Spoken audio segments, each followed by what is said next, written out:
Tampa St. Pete Sports Connection on the Tampa Bay Sports Connection Radio Network. Live from the Ferg Sports Bar and Grill Studios, across from Tropicana Field in downtown St. Petersburg, Florida. Providing a positive perspective from the Pee-wees to the preps and the pros across Tampa Bay and the USA. Get your head in the game with the Tampa St. Pete Sports Connection and your host, Mike Rickard. Good morning, Tampa Bay and across the USA. Welcome to the Tampa St. Pete Sports Connection, a product of the Shipyard Sports Production that we just put together in the last couple of months for our podcast and our social media, and of course our video streaming on our YouTube channel as well as Instagram and of course Facebook. I'm Mike Rickard. Across from me is baseball Ben Botham. Michael Lawrence will be here soon, author of a couple of baseball books. And in the house is Joe Geiger, who was kind enough to come out of retirement in the world of internships and help us get set up today with Adam Fernandez. We'll say just a small prayer for Jake, who was, what, you know what skimboarding is? I do know. Well, this idiot was skimboarding and broke his wrist. So You never went skimboarding down on Sunset Beach there, Mike? Across from Kentucky? Do you think I was skimboarding? Yeah, you still got it. You got some life left. Well, now that I saw what happened to him, I'm definitely not going to skimboard. Anyway, and then of course, as I said, Wyatt Ross is in the house. Give him some applause, buddy. He hasn't been around for 3 years down here. And he's our weekly Bolts insider. He's a plethora of information from high school hockey all the way to the NHL and the collegiate environment.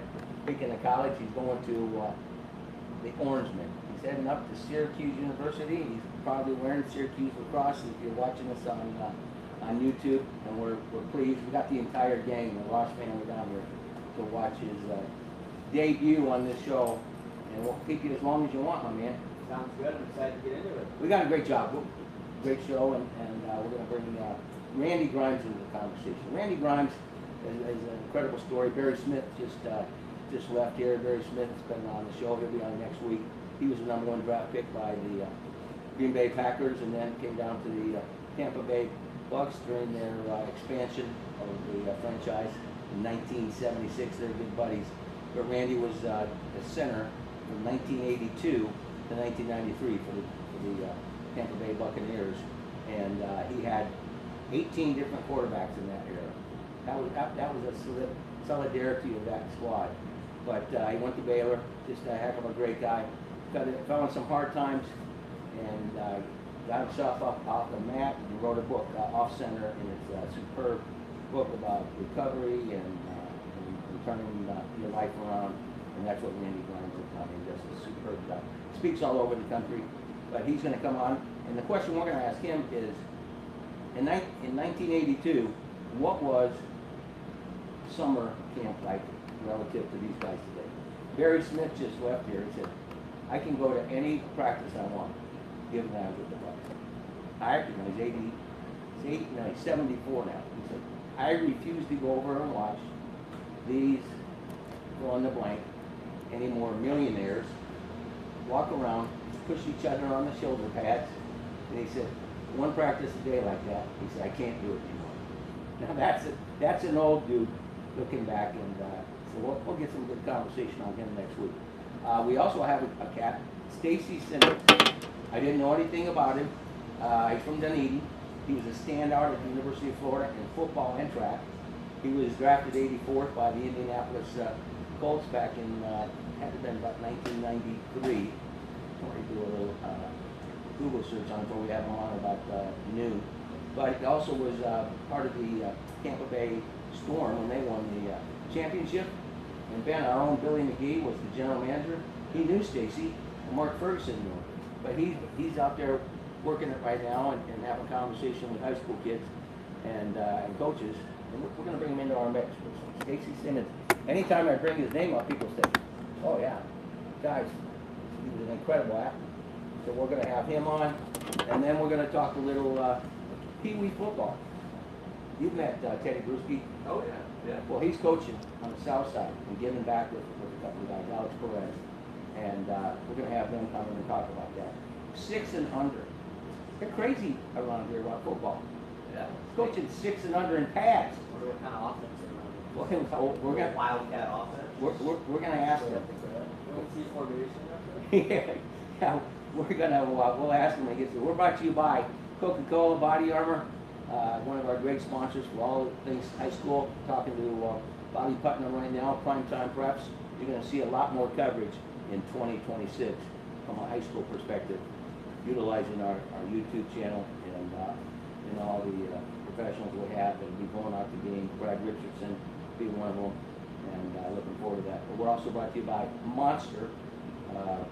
We were talking about Monster in the high school world. I would think gets you a little. Have you ever had a Monster, John? No, but they are now the official sponsor of Big 12. So the field Oh, you has see, Monster Big 12 on it, and the patches on every team jersey will say Monster Big 12 this year. So What's their motto? Like Field Beaks or Taste the Beaks? Something like that? I tried one sugar-free about 3 weeks ago when we started having the conversation about getting them on board with Body Armor and Sports Water, which this Sports Water is the official sports water of the NHL, by the way. Body Armor is. and the Tampa Series. Correct. Thank you very much, Order. Joe. Come on. Thank you. But I thought I better try the Monster. I was wired for sound for about 8 hours. I swear to God, I got the tall boy. That boy. You saw me here on the set at 4th of July. Yeah, you're feeling it, Mike. Right. You seem good. Well, I didn't drink it that day because when I got home, I didn't sleep. But yeah, we're gonna have a lot of Monster on our sets, and probably not so much in the high school world. But we're also brought to you by our great friends, as I mentioned, at Sea Dogs Brewery. It's a great family place on a weekend. They got brunch from 10 to 2. Superb food. Charlie Breakiron and I talked about it on the golf show the other day. If you haven't ever been down there for breakfast, he's got homemade breakfast. He's got recipes from his grandmother back in Ohio. Homemade biscuits, you name it, Charlie got it, and it's right on the coastal. Great way to start your Sunday out, or Saturday, and especially during football season. Well, Wyatt, I should tell you that these open forums, we'll just let you drive the ship. What do you want to talk about first? I'd love to get into kind of what's going on in the Bucks training camp right now. It's been a lot You of and 1,000 talking heads across the country, and I know Joe wants to, and so does Ben. So let's roll. I'll throw the question out there. Do you think that Jason Wright and the ownership and the staff are wrong about the position they're taking on Baker Mayfield? I'll ask all three of you. I think he's one of the better quarterbacks in the league, but you always got to look at, when you're looking at a guy who runs as much as he does, and he's kind of like a ground and pound football kind of guy, especially when he's running the ball. Brett Favre kind of guy. He's getting up there in age, and I've been granted the contract. Easy. Yeah, it's got a lot to do with term. I've heard. I saw somewhere that they offered him $50 million a year. So I think that they need to You saw that they offered him $50 million? Yeah, and he turned. I did not see that. They offered him 2 years $50 million. That was the big problem. Per year? Yeah, he wants more than 2 years. He wants a 3 year deal. And I think that's where I'm kind of siding with the Bucks on that one, because I don't know if I would want to give Baker Mayfield such a long-term deal like that. The way he plays. Yeah, and when you look at how the team is right now, everyone they lost, they're in arguably, if not even arguably, the weakest division in the NFL right now. They could be looking at having a good draft pick next year and a strong quarterback class as well. So I don't know if you want to make that financial commitment to somebody who's maybe past their prime at this point, and I think that they need to not just kind of. I'm glad you're not in the front office of this company. You'd be running me out like yesterday. My God. My take on it is you started 6-2 last season, you finished 8-9. Now I know not all of that is on Baker. He got his ass beat up. Baker Mayfield and the quarterback, but that's who you look at for results, and I don't think signing him an extension after the finish that he and the offense had last year is something that the team should have done. I do believe he will get re-signed, but I don't think it needs to be as big as a topic as it is right now. Well, the season has just started as far as the talking heads, so they're looking for things to talk about. We all got to agree there. Yeah, I mean, the Bucks, though, they got to poop or get off the pot, as they say, because Baker's either going to be your guy or he's not, and him feeling, I'm on Ben's side. if you keep leaving your franchise quarterback, the guy who's supposed to be leading us, 2 playoff games to hopefully a Super Bowl. I doubt it this year. He has led us to playoff games. Yeah, but if in a week division. But if you want him to do that, you can't let him feel like he's being kind of pushed aside and not valued. And I get that there's a strong quarterback class coming up. Well, why not sign him to a 2-year, 3-year deal if you really want him, and then build up that rookie quarterback behind him? You get him for a rookie deal. You don't pay him a whole hell of a lot of money as a rookie. And kind of hope for the best moving forward. I don't feel like that's such a bad idea. But you can't leave your quarterback feeling like, you know, he's chopped liver out there, because he obviously is not happy. Well, here's my situation regarding that. You know, there's some emotional equity that he's put into this club. You know, he's the face of the team. He's gotten himself pretty much immersed in the community, his family, and all that. Seems like a real Tampa guy. Yeah, precisely. I don't like that you go into camp with so many question marks. But, you know, the times have changed. But you don't want division when you're looking at the goals you're trying to set. You're replacing a Mike Evans. So keep the guys right now. Vita Vea is a leader on that defense. Take care of him. And your leader on offense is Baker Mayfield. Without a shadow of a doubt. This should have been figured out before they started camp 3 days ago, 3 practices Or they ago. could just play their contracts and then stop whining about it. Well, easy for you to say. Yeah, it is easy. When you look at for the Vita Vea situation, you know, nose tackle has so many good years in the NFL. yeah, And him wanting an extension because he knows he's not going to get the big paycheck down the line because he's not going to be as good down the line in 4 years.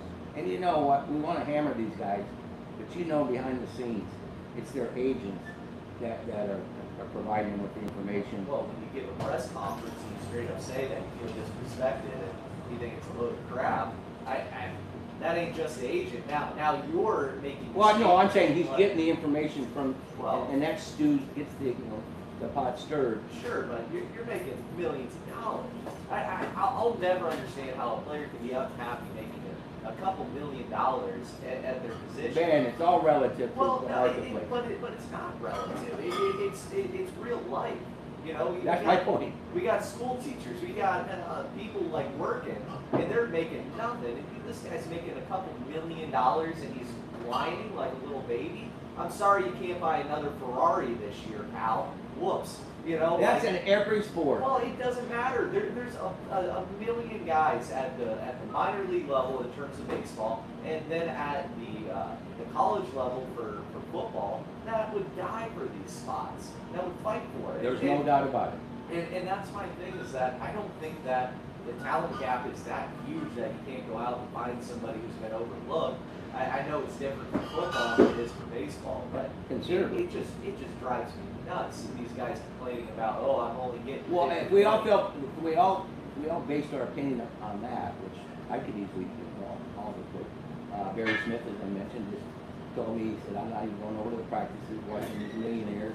We got 3 a days, when we grind will shut up, there's 3 a days, you know, getting our ass kicked, pads going at each other, which was not smart, but you didn't have a $50-some million player that you wanted to keep healthy in that era, in that arena, and players were pretty disposable, actually, unfortunately. Hi, it's great to be here. Glad to see you could get here. Yep, sorry about that, got held up a little bit, but I want to counter your point. How often do you come in here and talk about the billionaires nickel and diming fans? And I know that's quite a bit as well, but it's the billionaires generating billions of dollars, and the players just be like, hey, instead of 1%, can I get 1.1%? And, Yeah. you know, so that's really what it is. And if we had as much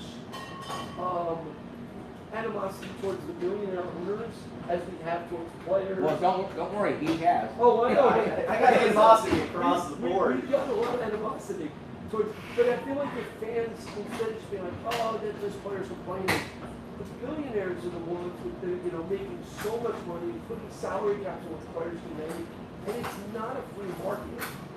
So if a player's like, hey, can I get that 1.1% raise or something like that? It's just like, now granted, we're looking at it in context to the normal economy because we live in the normal economy. you know. And I don't know if there may be some keeping up with the Joneses involved in that stuff. Like, oh, that guy on that team's making 3.5. I'm only making 3.25. I should be making 3.5. It's now I need to try. And that's the agents again. I mean, they're doing a deep dive, deep analysis into the marketplace, what their players are worth. You know, you talk about analytics, they're loading all that in there, and you know the health of the player. Again, they had to, just like an insurance underwriter, they had to consider his driving record, and Baker Mayfield's driving record is not great because he is a gambler and he is a competitor, and he in the moment he doesn't think about, I better slide right now.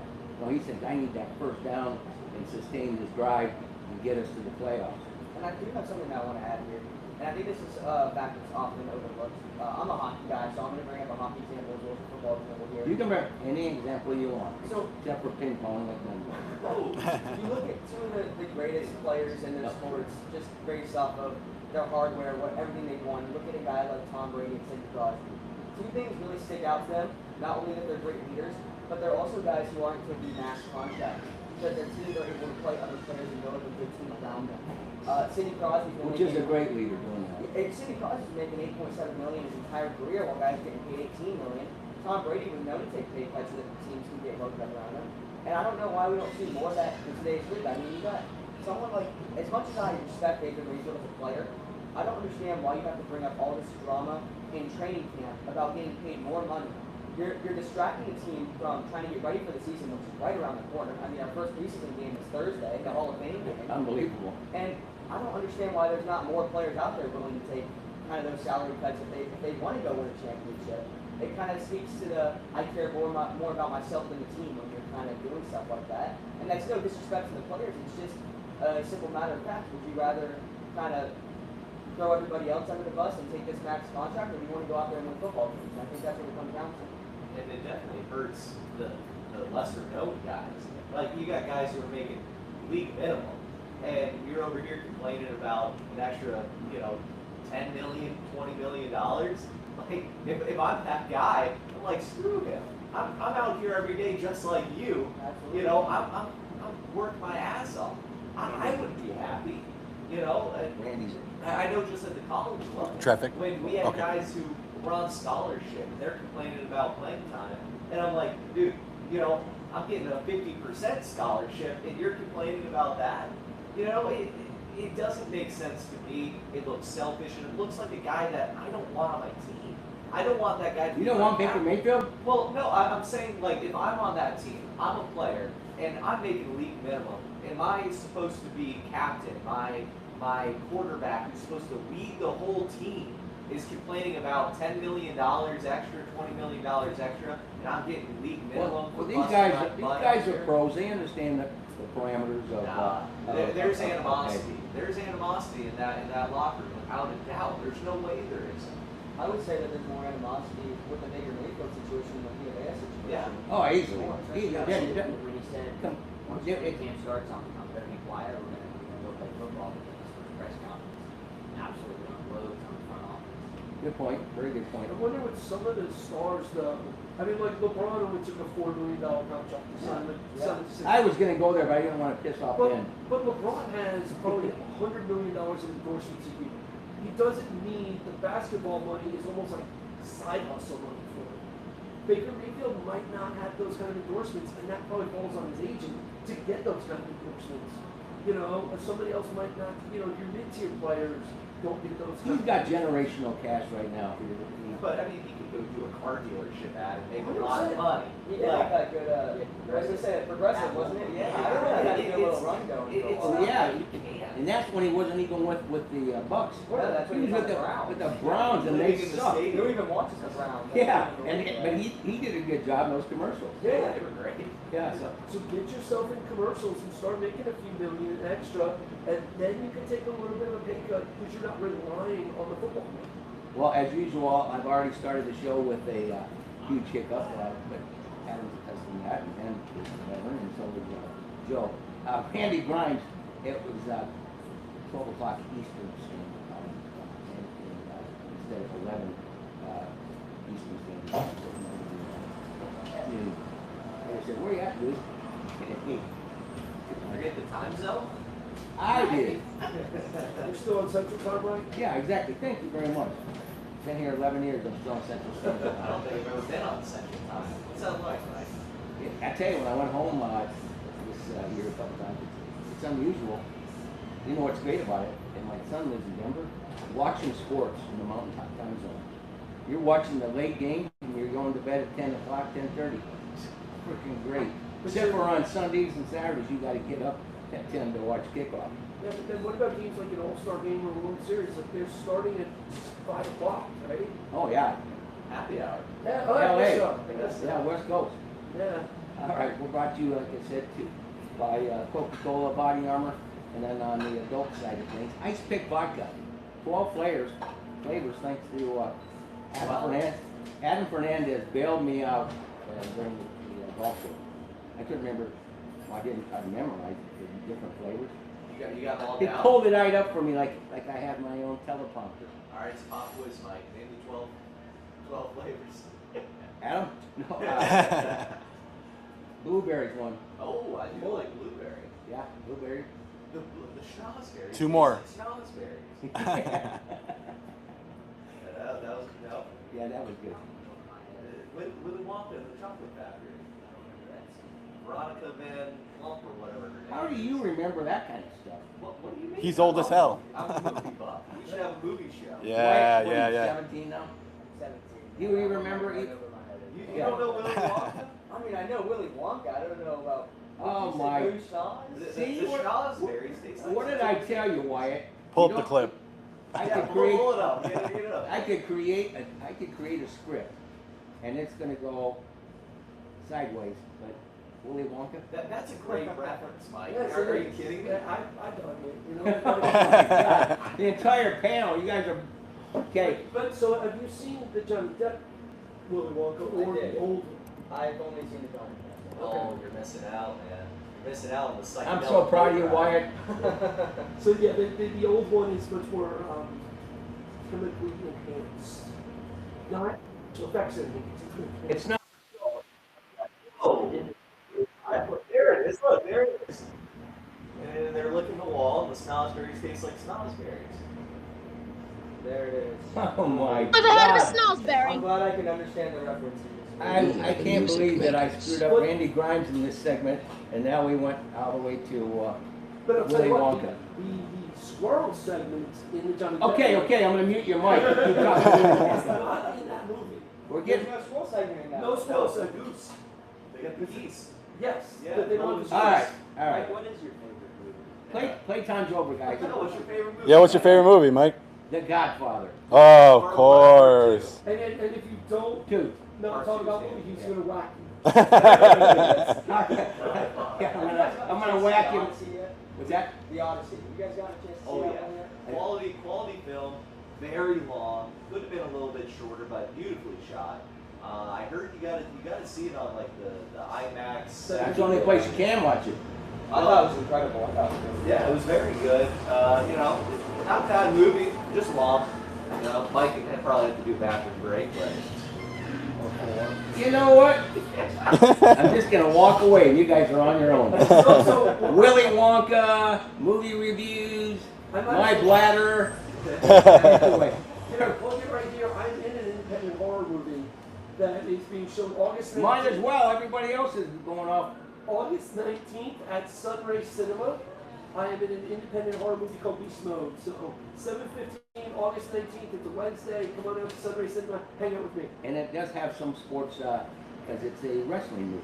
No, It's about Mark Yeah, well, no, it's not about. What's it Mark- about? It's not about. It's about a guy who loses his job and goes psycho and starts Okay, being psycho. perfect. But I'm in it. But I'm in it. I'm in it. All I right. play a reporter. Back to our conversation on the Bucks camp. Not the boomerang. Despite Yeah. despite what started out camp from a negative perspective, let's go with bright spots that you see. I've been hearing really good things coming from Chris Godwin out of training camp. So I mean, Thank God something's doing. You think he knows he needs to step up with Evans' Yeah. departure? With Mike Evans coming out, we've been seeing a lot of Ohio State receivers taking huge steps as well. So I'm looking forward to seeing what Emeka does. He's kind of got big shoes to fill with what JSN did last year for Seattle. But right now, I think he's still wide receiver 2 behind Chris Godwin. We're going to see what he can do. Taking that I love step. the cat. But I think they have a really good 1-2 punch at wide receiver, and they have one of the deepest rooms with Caleb McMillan and Ted Johnson. So obviously losing Mike Evans hurts, especially as a fan base, just because of what he meant to Bucs fans. But I don't think that's going to be our biggest loss this year. I think it's Jamel Dean on the defensive side who's our biggest loss. What about the running back position? Bucky Irving coming back. He's a man. Yeah, I mean he was great. Against small stature, can get beat up early. Yeah. Took a little bit of a misstep last year with all the injuries and everything, but they also brought in one of the best RB2s in the league, and Kenneth Gainwell. I know. He was I phenomenal. love that guy. He won the MVP for the Steelers. The Steelers do their own player vote. He won MVP for him. He was great. I couldn't believe we picked him up. Yeah, I mean they have a great 1-2 punch at running back as well with a receiving back and a pure running back in Bucky Irving. So I think in terms of skill positions, we're kind of sitting pretty good right now. Tight end. We're going to tight end. Yeah. Well, we'll see what he can do at tight end. I was kind of hoping we'd pick up Kenyon Sadiq, but Ruben Bain falling to us is amazing. So I think That was a blessing.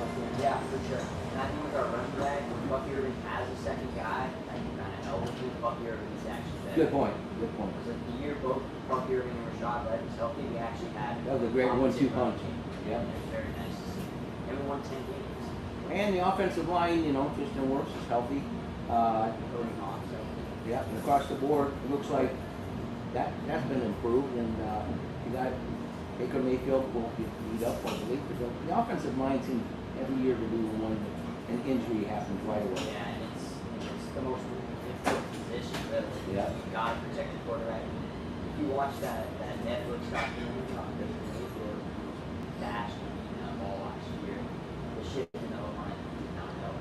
And that's probably why his agent's saying, man, get what you can get now, because you were lucky that you weren't knocked out of the season last year. But that's why a smart ownership group doesn't pay him, because I agree. Because the man's gonna get hurt. Like, I love Baker Mayfield. I think he's great. Even people who don't watch football or sports, they see him and they're like, man, I just love the way that he plays, because he's a hard-nosed player. He gets out there every play, does something exciting, which is wonderful. But as a front office, I'd be afraid to throw millions of dollars at him, and what do you know, he slips one day and breaks something or tears something. I wouldn't Like, be that's a afraid of the money as legitimate. much as return. What was that? I wouldn't be afraid of the money as much as return. I mean, if they sign him to a 2-year deal, I'm perfectly happy with that. But if it comes out he's going on a 5 or 6 year deal, they can anywhere from 30 to 50 million a year. I think that would be a scary sight to see for him. He doesn't want a 2-year deal. He said that. So. Wants a 3-year? He wants more than 2, so 3 to 4. I mean, I Good don't math think, there, Joe. I don't think I don't think 3 would be At terrible. Bogey Education, thanks to the long way. Yeah, he's got me beat. I barely passed math. Wow. Did you even study in school? What do you mean? In college? Well, my freshman year. It was Blake. Yeah. Were you eligible to play baseball? I had to take a summer class. See? My freshman Now he's year. a teacher. I had a little bit too much fun my freshman year. Yeah, everybody does. But after that, I finished with a 3.7 in college, and then my master's at a 4.0. Oh, well, I take everything back. But that was all history. Then One thing I'm certain White Ross will do is he will put his nose to the grindstone right out of the blocks on like Whoa, whoa, wow. Joseph, how'd you do out of the blocks? Just leave the world. I got that. You spent a lot of time at the library, huh? Well, I mean, I'm not really in like a major where like I sit down and study and write stuff. I did a what was it, a review for you? Your internship review. I got some credits from Wow. the sports connection. Look at that. I'm a little nervous because perjury, and lying on a state document. Really? Yeah. State of Florida. UCF. Education department. Best team in the state. Yeah. Well, I gave him up. Same in USF there. So I- get that out of the way. He Oh, yeah, horns down. listen. He went from Florida State fan, USF fan, Well, then he I said, remember, I was like Tampa Bay, so naturally. Exactly. I will defend him on that. I gave him grief for being an FSU fan because he didn't go there. But now he's a UCF fan, and I respect that because he's going there. Just like me, Savannah State, Georgia Southern, all the way. Bandwagon riders. They didn't have football. So That is fair. they Yeah. root for Florida State. Mike, Once the Knights won. we got Randy. Well, what's the nice one? We got Randy coming I in. do just want to point out that. Do you want him in now? Yeah. Whoa. I'm gonna let him in. I mean, that's cool, but you still have to think 6 meetings before that. So. Hey, guess what? I don't have to talk about Willy Wonka anymore because Randy Grimes just bailed my ass out. Well, I'm sure. Hey, we got our wires crossed a little. What's going on out there, man? How are you? It was on me, brother. How are things in Texas? Everything's good. I miss you guys. I miss Fergs. I miss St. Pete. We miss you too. Barry Smith was in the house. Typical Barry Smith.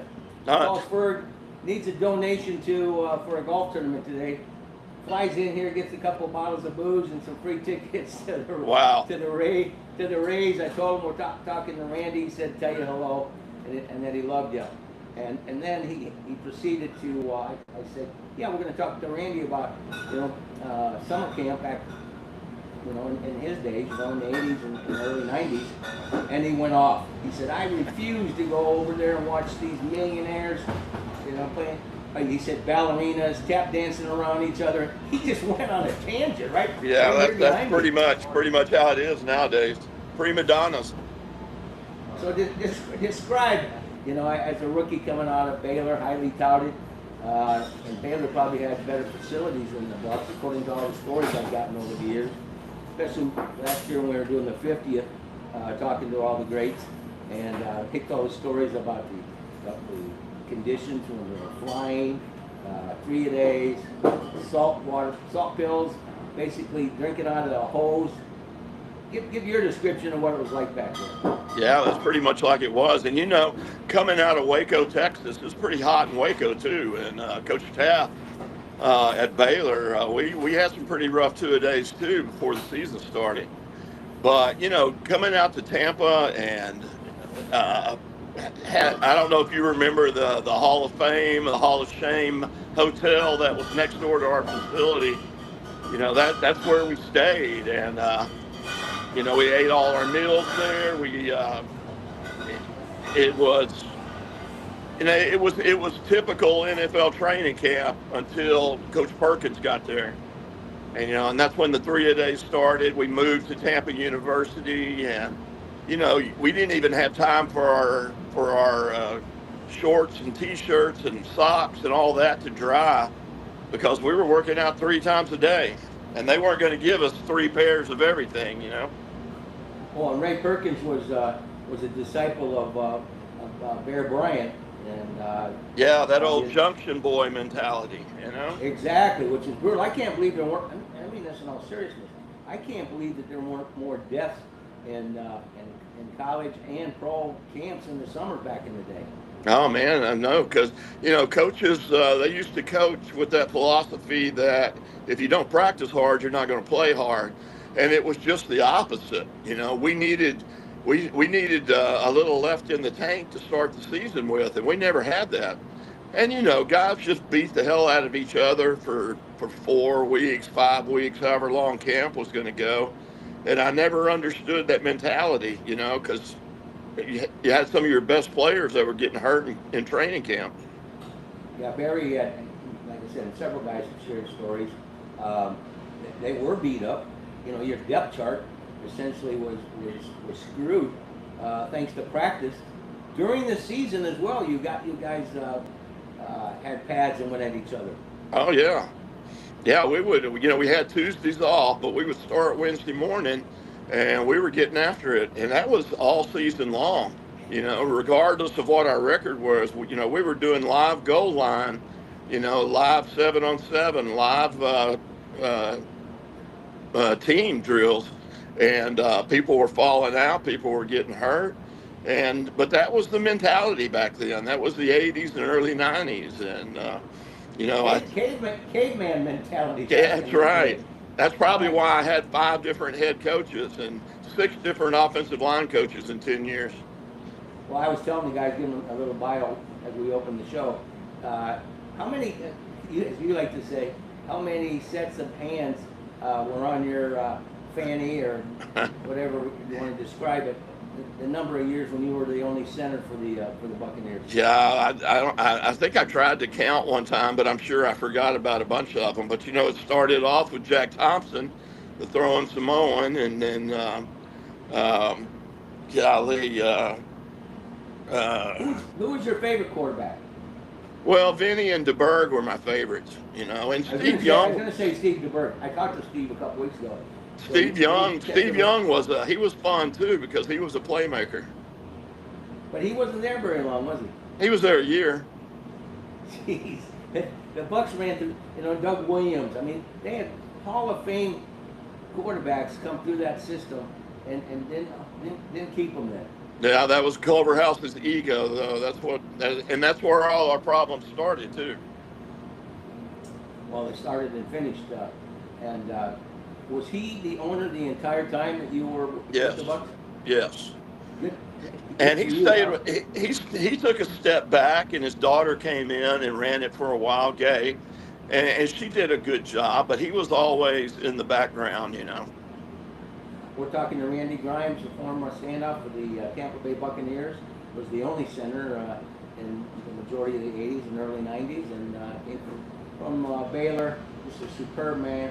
As I mentioned in the opening, he had some obstacles in life post career, and got himself up off the mat. Everybody loves him and knows this story. And wrote the book Off Center. How's it been?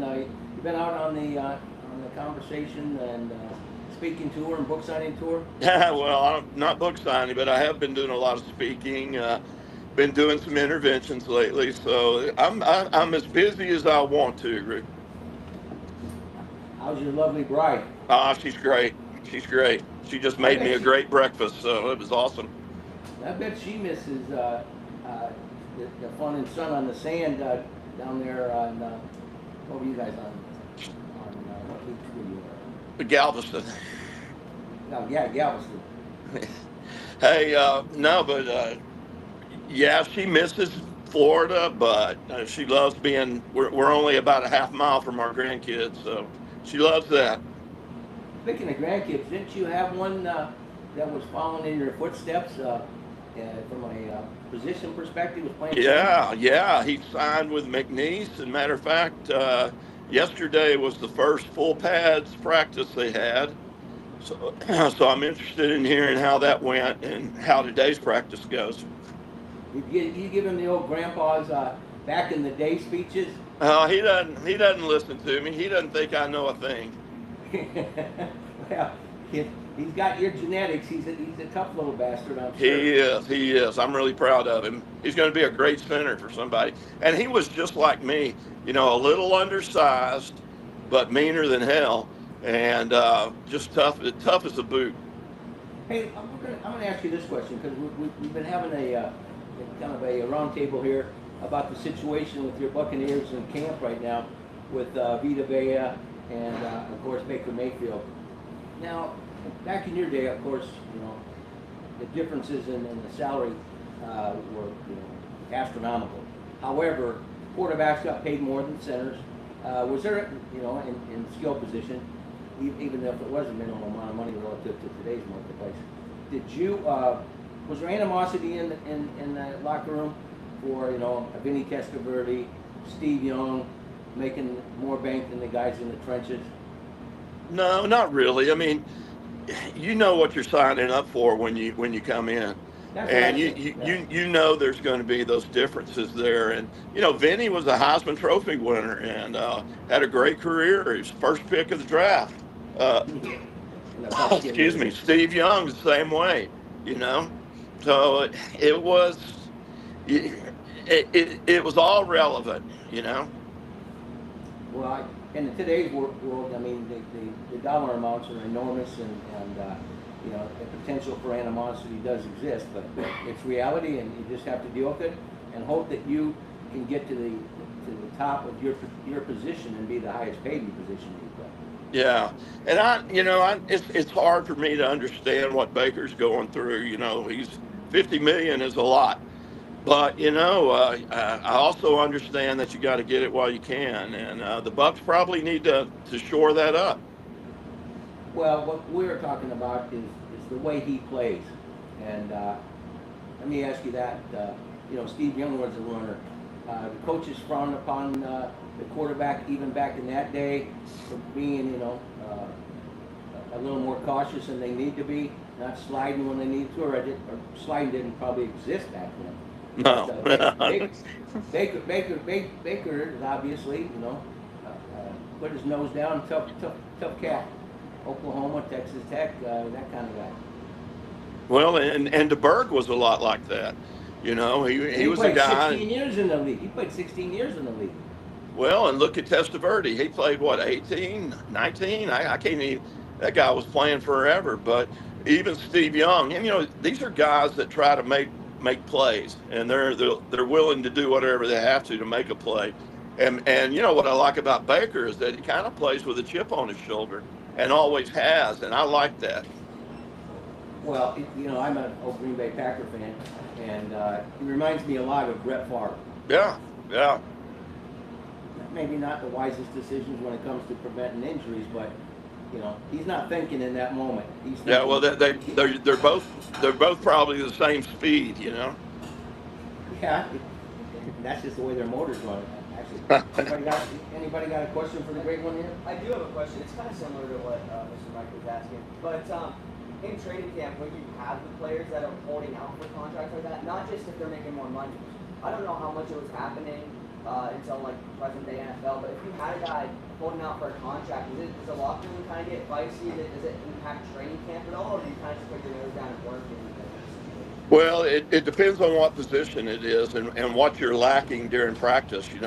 Is your number one quarterback not in there? So, you wonder if everything that you're going through, you're going to have to repeat just because when they do come into camp. But there's no animosity in there. Like I said, you got to get it while you can. And a lot of these guys earn that opportunity to ask for more. I mean, the game is so different now. I mean, if you were to do something like this back when I played, they just let you sit out all year, because you didn't have any leverage as a player. But now they have so much leverage, and you've got to use it while you can. So there's no animosity at all. And I hope everybody can get all they can, because believe me, these owners are making it. Yeah, and that's the point. That's the point that was brought up as well. You're right. These $22 beers they're cutting in. Yeah, they certainly are. Hey, have you been to any NFL games since you moved back to Texas? You've been to Houston or Dallas? Yeah, a couple Texans games. So I'm not much on those crowds out there, but it's good to go every now and then, and pay my $30 for parking and. Yeah, that's what we're talking about. The owners. $25 for a Dr. Pepper. Yeah. Yeah, the owners are getting theirs. There's no doubt about it. Hey, how about your Baylor Bears this year? What do they look like? We're looking like about 500 teams. I'm hoping for better. I'm hoping that the crowds come back, but we've got a long way to go. We're having a hard time competing in this NIL atmosphere now. How do you feel about DJ Lagway coming over here?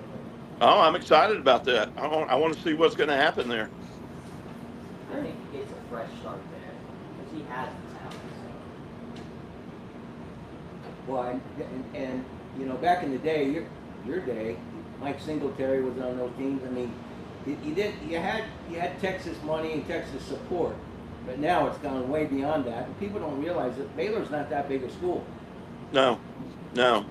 It's a private university, Christian university. We've always had some great teams.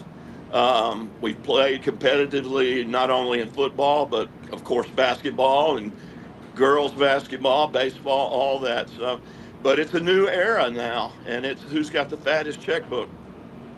Yeah. What's your opinion of it? I hate it. Yeah. I hate it. It's changed college football. The portal has changed college football. NIL has changed college football. It'll never be the same. And I hate what it's become. Well, let's talk. While we're doing that, we've been watching some Texas high school football. How out of control is Texas high school football from that same perspective. Florida's getting that way.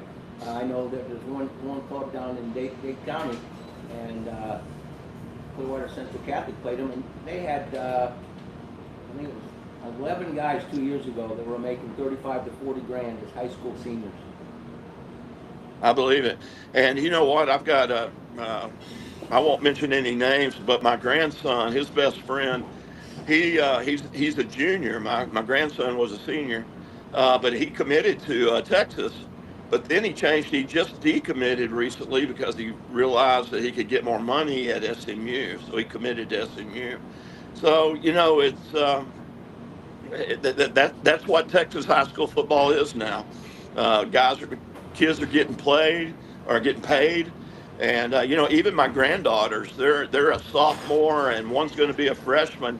They're already being contacted by colleges, not contacted, but the conversations have started about volleyball. So they start early now. It's a business. And you know what it really impacts. Here we are talking about the old days for you, and you remember all your teammates and the memories you guys made going back to high school, of course, in Tyler, and then of course Baylor and the Bucks. There's no more tradition. There's no more reunions. Class of, I'm talking to Barry, class of '76, and their uniforms this year are going to be recognized. There's no more of that kind of camaraderie at the high school and collegiate level, and it's sad. It is. And you know, you got guys that are not only playing for 4 or 5 different teams, but they're also playing 5 and 6 years at the college level. You know, it's not the same game. Can I ask you a quick question? How does that affect if you're bouncing from offensive coordinator to offensive coordinator? Of course, you're following the money to different programs. How does that affect the development of like a quarterback or anybody? Because they're playing so many different systems. How would that affect like your draft stacks? Hey, well, just look at the Bucks in my era. You know, 5 different head coaches. That meant 5 different coaching staffs. So you know, with that kind of turnover, you know, there's no continuity at all, and you're constantly learning new offenses, new defenses, new ways of new terminology. So it's hard to get anything going, and I don't think these kids ever reach their full potential because they're constantly changing teams and programs. All right, my man. That's a great question, though. Yeah, that's Michael Ward, by the way. Hey, how do people get the book? Hey, go to offcenterthebook.com. Go to Amazon. You can find it there, and or go to my website, which is proathletesinrecovery.org. Find me on social media. There's a link there. So if you can't find me on social media, you're not trying very hard.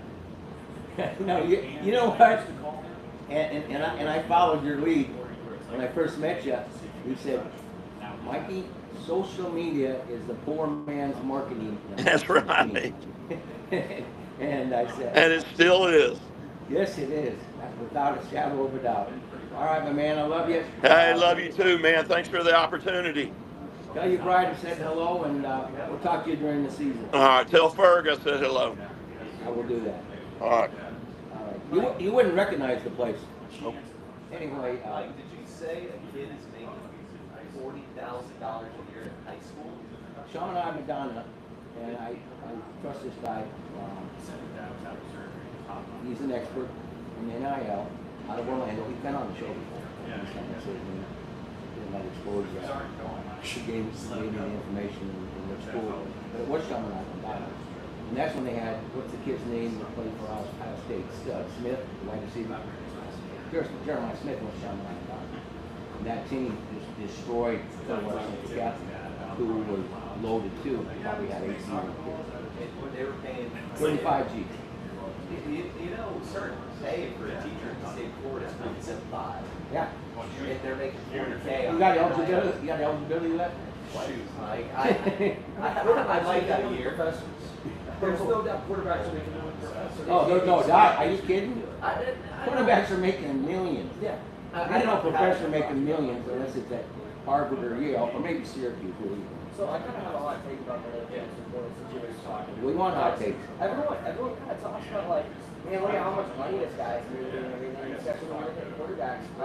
Everyone was like gawking at Miami $6.5 million deal with Gary Minson, by far the biggest NIL in the country. But when you the college football NCAA compared to NFL, NFL gets more viewership, but I mean the NCAA is bigger than some other professional sports league. I mean, I would even say as big an NHL fan as I am, the NCAA might be bigger than the NHL right now. And guys, and all the professional sports leagues are making way more than these college players are making. So why not give these college players a piece of the pie that all these big schools are making? I mean, a $3 million deal for a star quarterback in one of the biggest leagues in the country. It doesn't surprise me. So I don't disagree with that. I don't disagree with the players need to get paid. I think everybody's on board there. NCAA blew this. They blew the whole deal. The players need to get paid.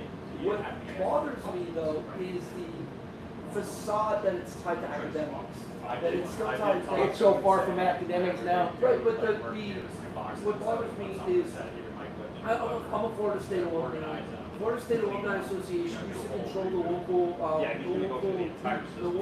alumni clubs. The boosters took it over. And now that money for raising money from the clubs is going to go to the boosters so that they can go buy another quarterback or another wide receiver.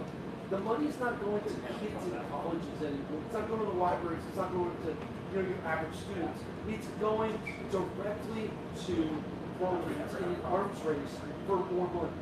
And it's sickening. It's almost like, as bad as it sounds, separated, like just cut it off and just make the NCAA a partner reading. The whole college facade it's all. There shouldn't be this. I have no issue with NIL. I think that if a kid can get money for his name, image, and likeness, I think that that's wonderful. If you want to go get some sponsorship from the local chicken shack, great. I have no issue with that. Making money off a jersey that's sold with your name on it, I think that's right.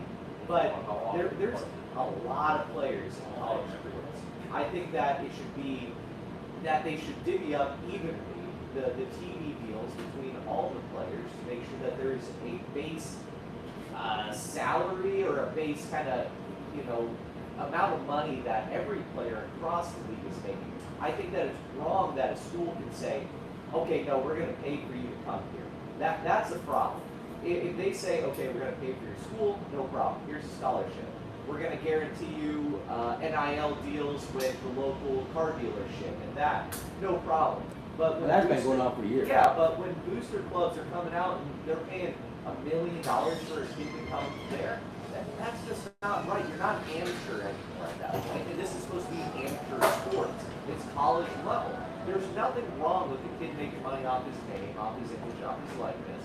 But those TV deals that the NCAA has with all these major networks, that should be distributed amongst the players so that way, these second string guys or even the football player, the baseball players, the volleyball players, the golf players should be getting something. Golfers.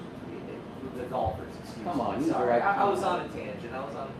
You're on a roll. But those guys should be getting a piece of this pie, and that's just not fair. No doubt about it. The genie is out of the bottle. The problem is, 1,000%, the NCAA blew it. The NCAA was greedy. Kirk Herbstreit is the first. I respect everything that comes out of his mouth. He said, it's the Wild Wild West, and on this topic. Okay. The Wild Wild West, because of the NCAA. Their greed, they only gave these athletes just a pittance of money to survive when you got practices in the morning, afternoon, study, and then night practice. And year round. So they couldn't get jobs. And there are workarounds too that all the leagues were doing in order to kind of subvert the payment of their players. Exactly. I saw that at the baseball level. We're supposed to be getting a check from the conference that you're in, and it says that you have to give this player this amount, but it's up to the school, and the school can decide if they give them less or give them more. So at Savannah State, It should have been a set amount across the board, high enough that nobody squawked about it. But when the first athlete decided to get an attorney-in-law, it was over. So I mentioned that I was a USF fan earlier, and I think what just happened at USF is the biggest problem with the transfer portal. They're in this new NIL era, they had, I would argue, as a biased fan, the greatest Group of 5 team in college football last year. Took some unfortunate losses at the end there to Miami, Memphis, and Navy. But when you have a team like that, say okay, it was a 41-38 game. You know, they're running the ball every other Not that bad. Regardless, 9 out of 10 times USF wins that game, just as they do against Memphis. But I think when you look at like 10 years ago, all those guys were young. They all had eligibility left. 10 years ago, just about every single one of those guys comes back to USF this year, and USF is fielding, well, I was thinking a 12-team college football playoff world, a college football playoff team. But because of NIL and how much all these guys getting offered, their head coach gets coached to go to Auburn, and we just lost. I believe it was like something over 12 or 13 starters off of our team, just stripped from us. You know what, I'm going to stop you right there. Quit whining. Yeah. What's your favorite team in college football? USF. Oh, what's No, it's Penn State. USF's number one. Okay. Well, obviously, I think now I should say. Well, how about what your dad's team just did? Yeah, They, well, they just came gutted back, Iowa. State. They I gutted agree. Iowa State. And I think that's a problem. I don't. At like 4 schools with Oklahoma State, they got All of North Texas. So, Yep. I mean, it's just what's gonna happen now. That's the reality. I like the transfer portal when it's top guys. When it favors your favorite team. Well, I like the transfer portal how it used to be when you got a guy from like Cameron Ward started at Incarnate Wood and then worked his way up to Washington State and then had a fantastic year and then obviously years went on and he got paid in Miami, but that's what it should be. Or Jared Verse started at like I don't know if it was I think he's been a bust in the NFL. Verse or Fisk, but he started at Austin P-A-U-Y. Austin Pay. Austin Pay, and then got to Florida State and then ended up being first round pick. That's what the transfer portal used to be like and should be like. Now it's, well, I don't like playing at Duke. Let me go play at Miami because Miami's better. Yeah. That creates a greater issue of what is a Division I team, and are these schools actually able to compete against the FSUs, the USC? Well, that's why there's a the other conversation schools? of the Big Ten separating itself and the SEC. Yeah. And that, the haves and the have-nots. They're doing that in high school football right now in the state of Florida. The SEC saying they want to remove themselves from the NCAA and make their own league. And the Big Ten's been kicking their ass in the championship game lately. I mean, I feel like that's a legitimate thing, though. I'm If you sure get the they- Big Ten, the SEC, you get a couple of these really big conferences to pull out and just completely ignore the NCAA. Why not? I mean, there's no reason to Oh, continue please. fighting with them. I'm going to go on a very deep cut here. I'm going to say that the NCAA, and as a history person, is the Ottoman Empire of the 20th century. It has this weird power that it doesn't really make sense why Right, they're still there. everything's still falling apart around it, but it's like we're still an empire. No, you're not. Don't go too deep into it, so I get lost. You were around You the should Ottoman know Empire, that. right? You were around the one, Mike. I know the Ottoman. I'm German, first of all, Oh, so I should know what the Ottoman was back in the day. I think the Centuries ago. Yeah. I think the best use of the transfer portal is exactly how a guy like Junior Higgins used it. Going from Georgia Tech to Alabama. He had some strong years at Georgia Tech. Go over to a top school and get your money and go be a first. I believe, first round pick to the Lions. I think that's how it should be used. I don't like teams getting completely gutted like what Penn State did to Iowa State, what Auburn did to USF, what Oklahoma State did to You didn't feel too bad when you saw Beck go to Penn State and all Well, these when I saw athletes. Jeremiah Coach Campbell, Greenberg, your dad was bragging about it just before we went on the air. Yeah, I mean, when You you guys see all were those top- reveling in it. When you see all those top guys coming into your school, it's hard not to get excited, but it's hard not to be disappointed for the state of college football at the same time. Because now a team like Iowa State has to completely restart. A team like North Texas is completely restart. And it's taking away those big upset games. Like, I'll be willing to bet a game like App State, Michigan never happens again, where a smaller school upsets one of those big schools. 'Cause That was a great App State should upset. lose every game. you're never gonna see like Or several. I mean, I know this is Hail Southern. I know we're switching sports here, Okay. but you're never gonna see a guy like Steph Curry again in March Madness Davidson. competing with his team and sticking around on a smaller school and being a star on that school. Well, you might see you or junior, you'll sophomore at tops. Yeah, I mean, You'll see it, and then the next year he'll be. And then he'll be down. Yes, exactly. Never ending. And that's the sad thing. And they're going to have to do something about it. And you know, even the Big 12 right now is struggling from an economics perspective relative to the 10 and SEC. Yeah. It's impossible for them. They're not as good. They don't make as much money. So when they're throwing around the ACC and the Big 12, every year they're told they're not as good, they'll never be as good, they're not going to get the eyeballs that the SEC brings. And now, like, obviously, the SEC and 10 are better up and down, but Well, you know, it's a little extreme the way they talk about it. one of the things when you're looking at these colleges, and Randy brought it up, SMU versus Baylor. Baylor's a smaller school, and Baylor's a school of higher education. SMU has big money oil guys that graduated from there. You have to look at what type of a school it is and how deep those pockets are. That's why Texas Tech was so good last year. Yeah, They had all got their it. money from that. Without a shadow of a doubt. SMU, since joining the ACC, they've been very good. Helps you put the money across the SEC and Texas Tech just won in last year's playoffs. The best team in the 12. So They took their chips and said, let's see it's what not even happens. close. Like, All in. I don't know if we should mention that with the whole Brendan Sorsby stuff going around. Yeah, Texas Tech and gambling might be a little bit of a sore topic. It should be Cincinnati. Where's Sorsby stand? Where's Sorsby stand on that? He was definitely gambling. No doubt in about it. Cincinnati, so they should also be punished. Oh, and not only was he was gambling on his own team. So like he was directly What an influencing idiot. the result of the game.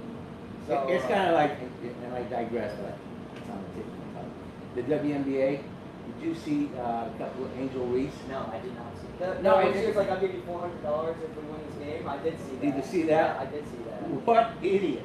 And they had the cash, you know, the four Yeah, penny and the Franklin. WNBA posted it. Yeah. I mean, they reposted on all their accounts, just their players blatantly betting over a game. The WNBA is so mismanaged, whether you think it's a joke or not. They are so mismanaged, and there's so much division in that world. But to have one of your players, you know, be like Pete Rose, having a big wad like, all right, we're going to win by 2 runs, and I'm going to bet you Ben Botham and then tape him. Yeah. Well, I mean, Ignorance. let's that be is- nice and Pete. Ignorance is bliss, right? The gambling issue is almost as bad, but probably worse than the NIL college issue. Where do they stand on Swansea? Sorsby got sent to, they kicked him out of Texas Tech, I knew that. and then he said he was going to go to the NFL supplemental draft. Yeah, Then that's NFL why said- that's why I lost track NFL of said it. they're not having one this year, so right now he's going to play UFL, probably. He said he's just gonna train in the offseason at their draft area, but I don't see him getting drafted. The NFL's probably gonna try and get his hands on it. Just like all of a sudden canceling the supplemental draft, they're probably gonna tell their teams don't take them. As much as if you believe that they really influence their team or not, in spirit of the story, I'd be willing to bet money that Brendan Sorsby doesn't get drafted. Well, 100% they influence the draft there. I mean, they're influencing the free agency. Look at Major League Baseball with Skubal. They're trying to make sure that he goes to the Dodgers, so that way there is this talk about a salary cap, so that way they keep this narrative that the Dodgers are the bad guy. It's 100%. The leagues are colluding with everybody. Everybody's doing something Makes wrong. me puke. It's disgusting. There needs to be an FBI investigation. But if Hard Rock Bets wanted to collude with Tampa St. Pete Sports Connection, I'd find a way. Oh, I collude with them. Yeah, we'd have a segment. Just I'd do it today. I'd probably do a separate show to be quite candid with you. You know who isn't really getting these allegations? The best league in the world, the NHL. I haven't seen any of these allegations come out about collusion in the NHL. Well, because those guys have. Do they know how to spell collusion in the NHL? Yeah, more so than any of the other leagues that we're talking about, for sure. Hey, we're in hour number 2 of the Tampa St. Pete Sports Connection. It's a Shipyard Sports multimedia production that we've been on the air now 7 years down here at Ferg Sports Bar and Grill. America's #1 sports bar is created by USA Today. It's going to be jammed. Start filling up here at 1:30, 2 o'clock. Across the street today, of course, is the Chicago White Sox. I think 6-1 victory over the Rays last night. Who would have thought, guys, that first day of August, you look at the divisions, and in the American League, the Rays are on top, and the Central League, the White Sox. Who would have guessed that? Honestly, I had more faith in the White Sox how they did this last season with the core that they had. Yeah. I was not, I think my was actually about the Rays. Nobody This was. last year, the offseason they had, It's good. It's great for baseball. Actually. and obviously didn't do much in the offseason. And that bullpen collapsed on Tuesday. Yeah. But Against my Cubbies. I will say, no one else. Oh, I'm talking about Tampa. But I am excited that we are best 2.5 games up. It's great. I mean, it's going to be interesting to see how this postseason goes because the National League blows the American League out of the water right now. Unless they're playing in the All-Star game. Well, yes, that or it's the Texas Rangers who I think have the best record against the National League right now. So it's going to be interesting to see how that plays out. But Junior Caminero, how about him getting his 30th home run? He's one of the youngest. I think he's the 6th this season and the 4th youngest to raise or league, something like that. His numbers up there with Bill Holmes and Eddie Matthews Yeah. and some of the real Hall of Famers and the amount of home runs he's hit before age 2, 3, 4. I mean, it's like A-Rod, Eddie Matthews. And in terms of the race, him and Pena are like the only two guys that haven't hit That's this correct. 30 Yeah. home runs. That's correct. Back That's to back. Michael Lords. He's an accomplished author. He joined us charting again, but we love having him come across the bridge. I don't care if he's half hour or. 7, I was like only 11 minutes in I'm today. just pimping you, my man. Tell you, his left, if you're watching this on the YouTube channel, is Wyatt Ross. This young man is on his way to college at Syracuse University, one of the premier broadcasting degrees you can get in all of the United States. And he's going to go to school there. One day we'll be saying we knew him when. Was that the Bob Costas school? Yeah, exactly. Okay. Yeah. And Mike Tirico and Marv Albert, some of the greats of broadcasting. But it's named after somebody particular, isn't it? Is that what it is? Yeah, that's it. Did you go to the Lightning fan experience thing that they did the other day where everyone got to meet some players and stuff? I was not there. I've done it before, but I wasn't there this year. Well, the beauty of him going to Syracuse is that's obviously that's also where the Broncos is. Yeah. From the Lightning. I'm going to be very excited to report back and get a first-hand look at some more top prospects, especially with the way we've been clearing out the roster now, getting rid of guys like Paul Clearance from Cap Space. They're going to have some open roster spots that they need to fill, so we'll be excited to see who's the best up and coming. Well, he's been with us for 3 years, and then to Michael Wart's right is Ben Botham, been with me 3 years now. I mean, far right is Ben Botham. Oh, there we go. You've been with me 4 years. I think it's 5. Bless America. He was here when I first came down 3 years ago. Yeah. So Baseball, Ben Botham. I think you had just started the show. I think you were almost at a year total, and I think I came on.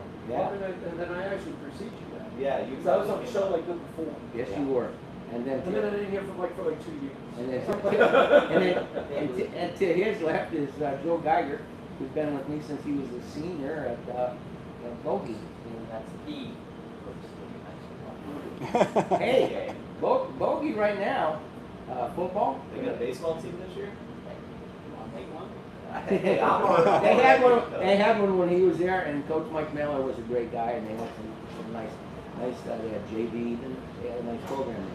What the hell happened afterwards, I don't know. But they built up their basketball program, and they built up their high school program, and you're going to hear a lot of that with us in 2026.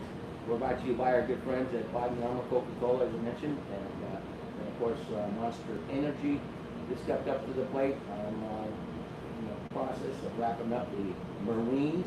They'll be involved in the high school coverage as well each and every Saturday.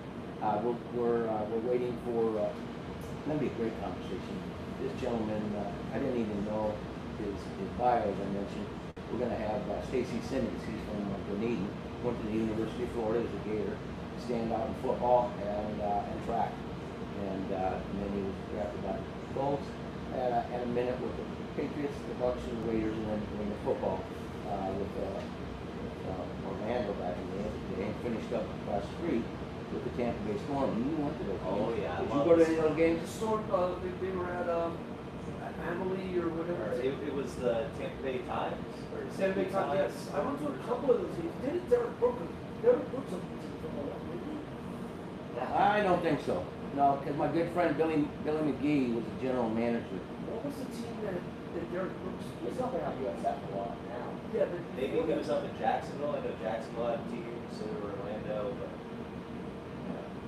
the You know, they got a thing called Google now. We can probably yeah, look it I up. thought Derek Brooks had a piece of that, or somebody at Famous had a piece of that team for a while. But I did go to a couple of those games.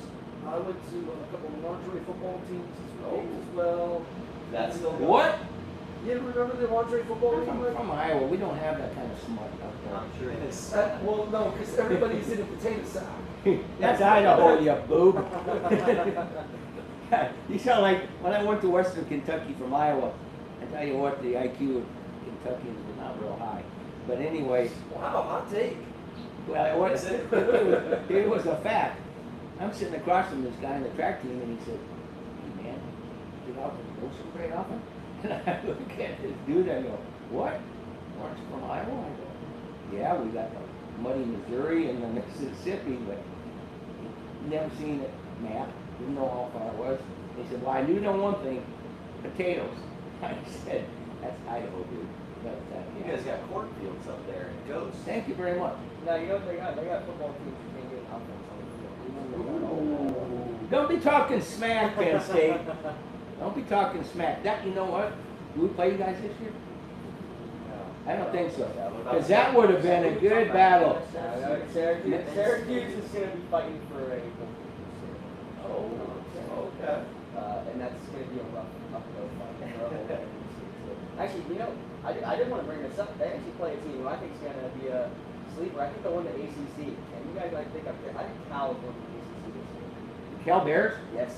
Cal Bears. I think The they're- travel's going to kill them. I think they're Cal winning and the ACC this year. Lincoln, Coastal. Didn't that make sense? Of They course. have, last year they had a 5-star quarterback. I'm not going to try to pronounce his name. It's a lot of vowels in my life. Well, they've had a lot of great quarterbacks going on. But he was phenomenal. He was phenomenal. I forgot that's where he started. Yeah, Fernando Mendoza. But Aaron Rodgers. they brought in one Shut of the your yeah. Aaron He's still Rodgers. playing. They brought in one of the best transfer portal classes in the country this year. They got Dwayne Cal Thomas, did? the tight end, yeah. Well, they got deep pockets because they got a lot of brainiacs that go to school Yeah, there. they got great running back from Washington, Adam Mohammed, I believe it is. I can't think of the receiver's name. I believe it might have been Ian Strong out of Rutgers. But they brought in 2 great receivers, a great running back, and a great tight end. They're one of the better quarterbacks in the country. I think that's going to be a sleeper pick, not only win the ACC, but make the most of the playoffs. You know why Penn State and Iowa would have been a great game? Kirk Ferentz, Matt Campbell had many battles. Yeah. And they would have had that feel. Iowa was always a good game. I Very remember good. the last time it was a blowout. Boy, I feel sorry for that new coach at Iowa State. I watched the Big 12 press conference. He tried to paint a positive picture. But when you get gutted, 40 of your players, Yeah. and your head coach, and arguably someone that could contend for the Heisman Trophy at quarterback, Yeah. you know, Well, they brought in a lot of players, but they're going to run into the same thing that USF is running into this year. They brought in a whole new team of guys that have never played with each other before, so it's going to be hard to kind of build a team chemistry there, like quarterback, wide receiver. and that's the issue with all this transfer portal. I don't care what Yeah. anybody says. Cohesiveness, especially in basketball. Yeah, I was gonna say it's worse than basketball. yeah. You get it start at 5 every year most schools. Yeah. And you know, it's got to be between 18 and 22. You're not as mentally strong to make new friends and everything. You don't bond. That's your with- problem, Joe. I'm sorry, no, I'm not trying to throw anybody under the bus, but it's harder for 18 to 22-year-olds to adapt to a new business environment than a 30-year-old, than a 28 or 30-year-old who signs as a free agent contract with the new team, got all that professional, background, knows what they got to do. They're still learning how to be a quote-unquote a professional football player, and a player in a locker room and leadership Just skills. grown up.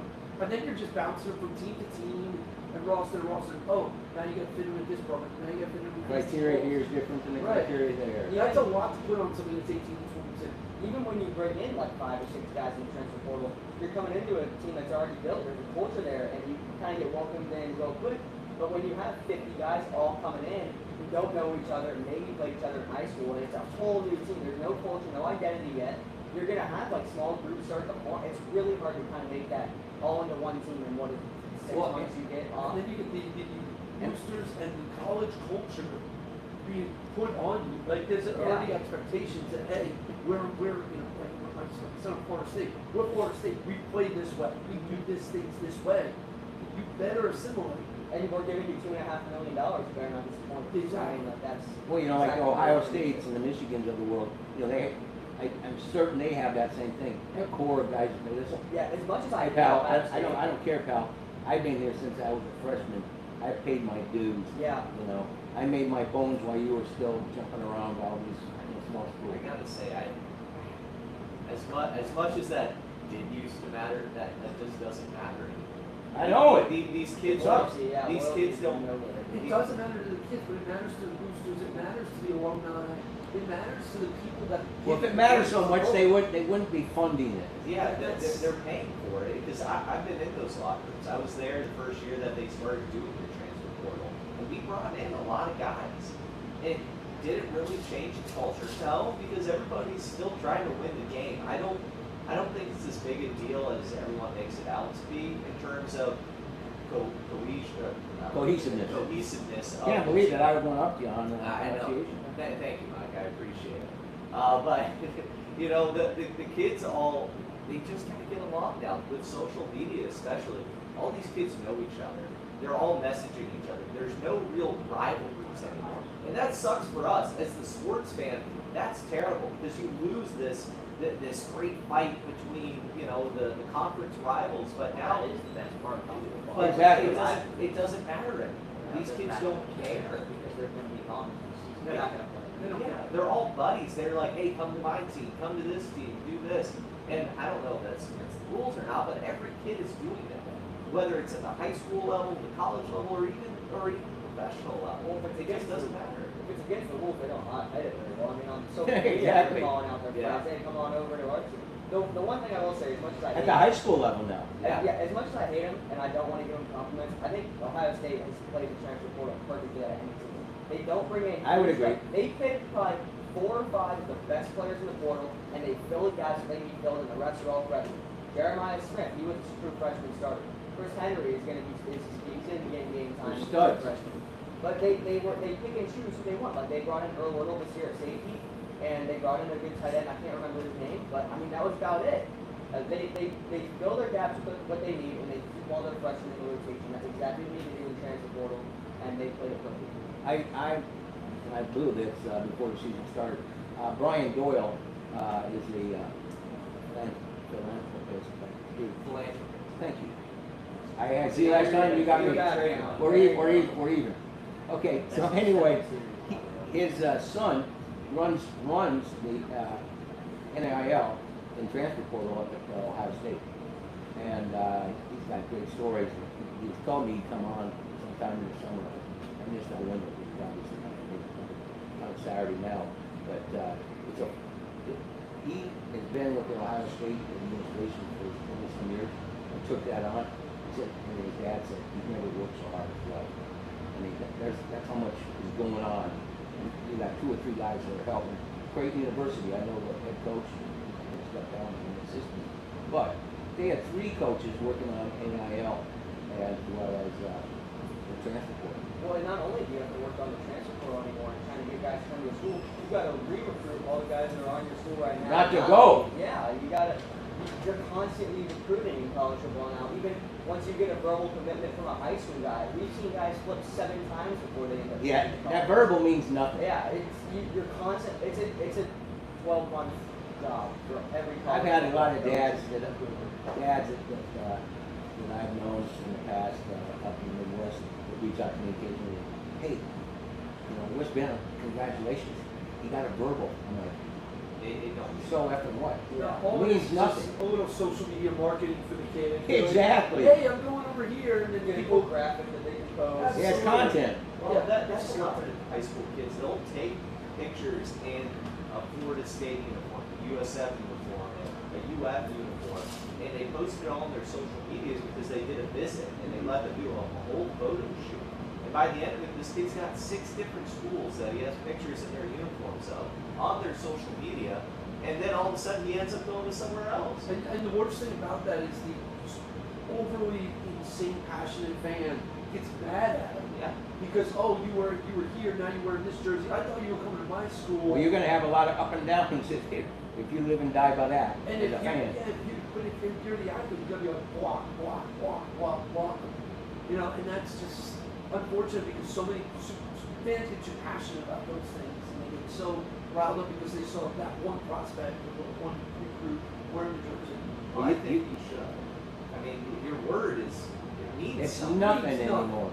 Well, it should mean something. And, I and agree that's with the, you. That's the issue. Is like if I got a kid that's saying, yeah, I'm coming here, I'm doing this, that, and the other, and then they flip flop the next day, that reflects poorly on their character. That's somebody I don't want. That's just business. Well, you're old school, and I'm old school. That's how I feel about That's it. business now. But in today's world, don't worry about it, kid. As much as They got coaches telling them, go ahead and renege on that offer.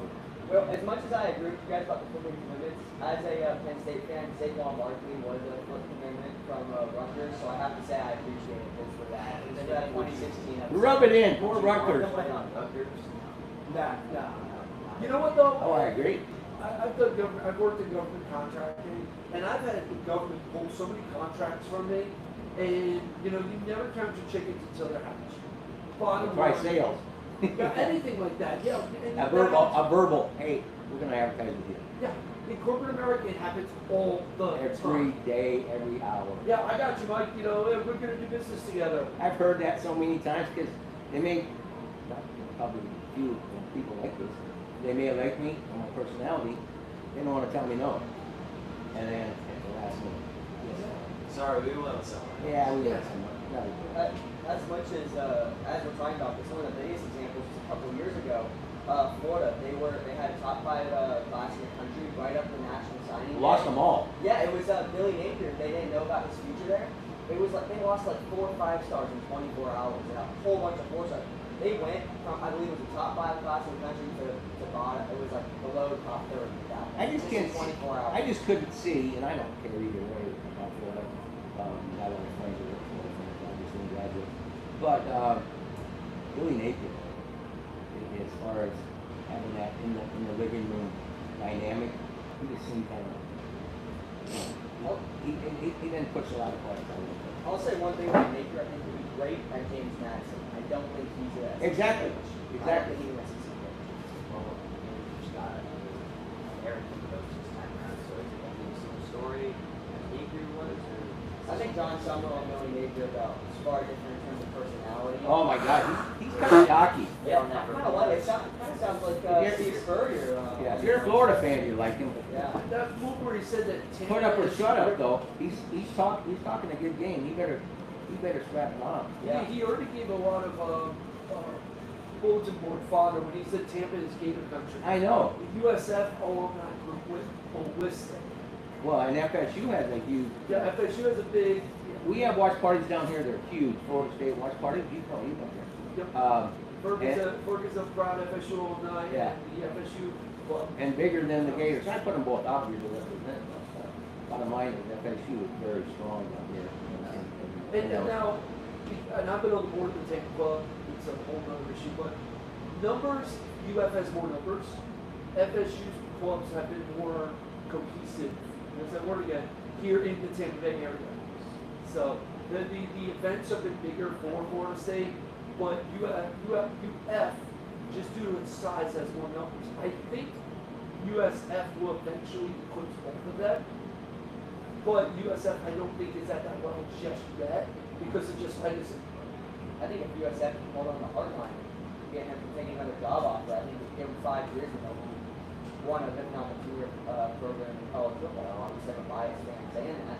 Well, they did it before. Yeah, I mean, Alex Golich, it took him 3 years to take him from 1-11 to competing for a college football playoff spot when the first college football ranking came out. And Brian Hartline was arguably one of the top coaching prospects in the country, if not the top coaching prospect in the country, and USF was able to land him. I believe it's their CFO, no, athletic director, Rob Higgins. Yep. He's been all He's in a stud. on USF. He's been second. Is that what it is? Okay. Well, he's been spending a lot of money to make this team good, and if Hartline they have a really favorable schedule this year. USF, anything below 9-3 or 10-2 is going to be a disappointing season for them.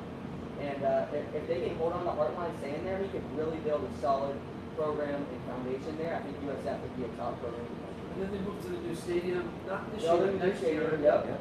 And so they're building a whole other culture. You start getting right now their big problem is they don't get enough students to go to the games. Yeah. You put that stadium on campus, you get 30 to 40,000 kids screaming. It becomes just an intense, it's a winning team. Well, you rebuild the entire culture in 2 years. I talked to people who work there, and I would always say, like, you know, it seems like they get quite a bit of fans at their games. You know, Raymond James looks a little bit emptier. But I went to the Boise State game. I went to select the homecoming game, and the lower bowl was pretty fun. Like, how many people are in? And I don't know if you guys know Greg Wolf. He does their PA announcing. Yeah. Or not PA announcing. He does their in-game hosting. He told me that their game averages 40 to 50,000 fans per game. And the new stadium they're building, I believe its capacity is only like 35,000. So they're going to be selling out just about every game. Well, you weren't born. You weren't born. But in the 2004, 2005, they were ranked number 2 in the country. So they were voting against Rutgers. Yeah, 2008 or 9, I believe. Was that what it was? Yeah, I followed it closely. 2007 college football season down as one of the greatest of all time in the US. Boston College is top 4 too. Boston College, Kansas, and Missouri were both very good. It was a weird year. Well, the good old days when there was an opportunity to be competitive Yeah. against the big boys. But during that period, I had 2 friends that were the head coach. Jim he was at the University of Iowa, as well as Morningside College, small college D2 that I went to for a while. My son went. He was an assistant there, and then Dan McCarney, who we had on quite often, who was the head coach at Iowa State, and he was an assistant at Florida when they won the Natty. He was over there as well. And those coaches were so upset. They said, people said, well, we can't draw a crowd here. He said, we were putting 47 to 50-some thousand in Ray J during that era. People were coming because they were winning. Yeah, and that's what happened this year too. I mean, when they upset Boise State in '1, that stadium was getting, that lower bowl was getting full.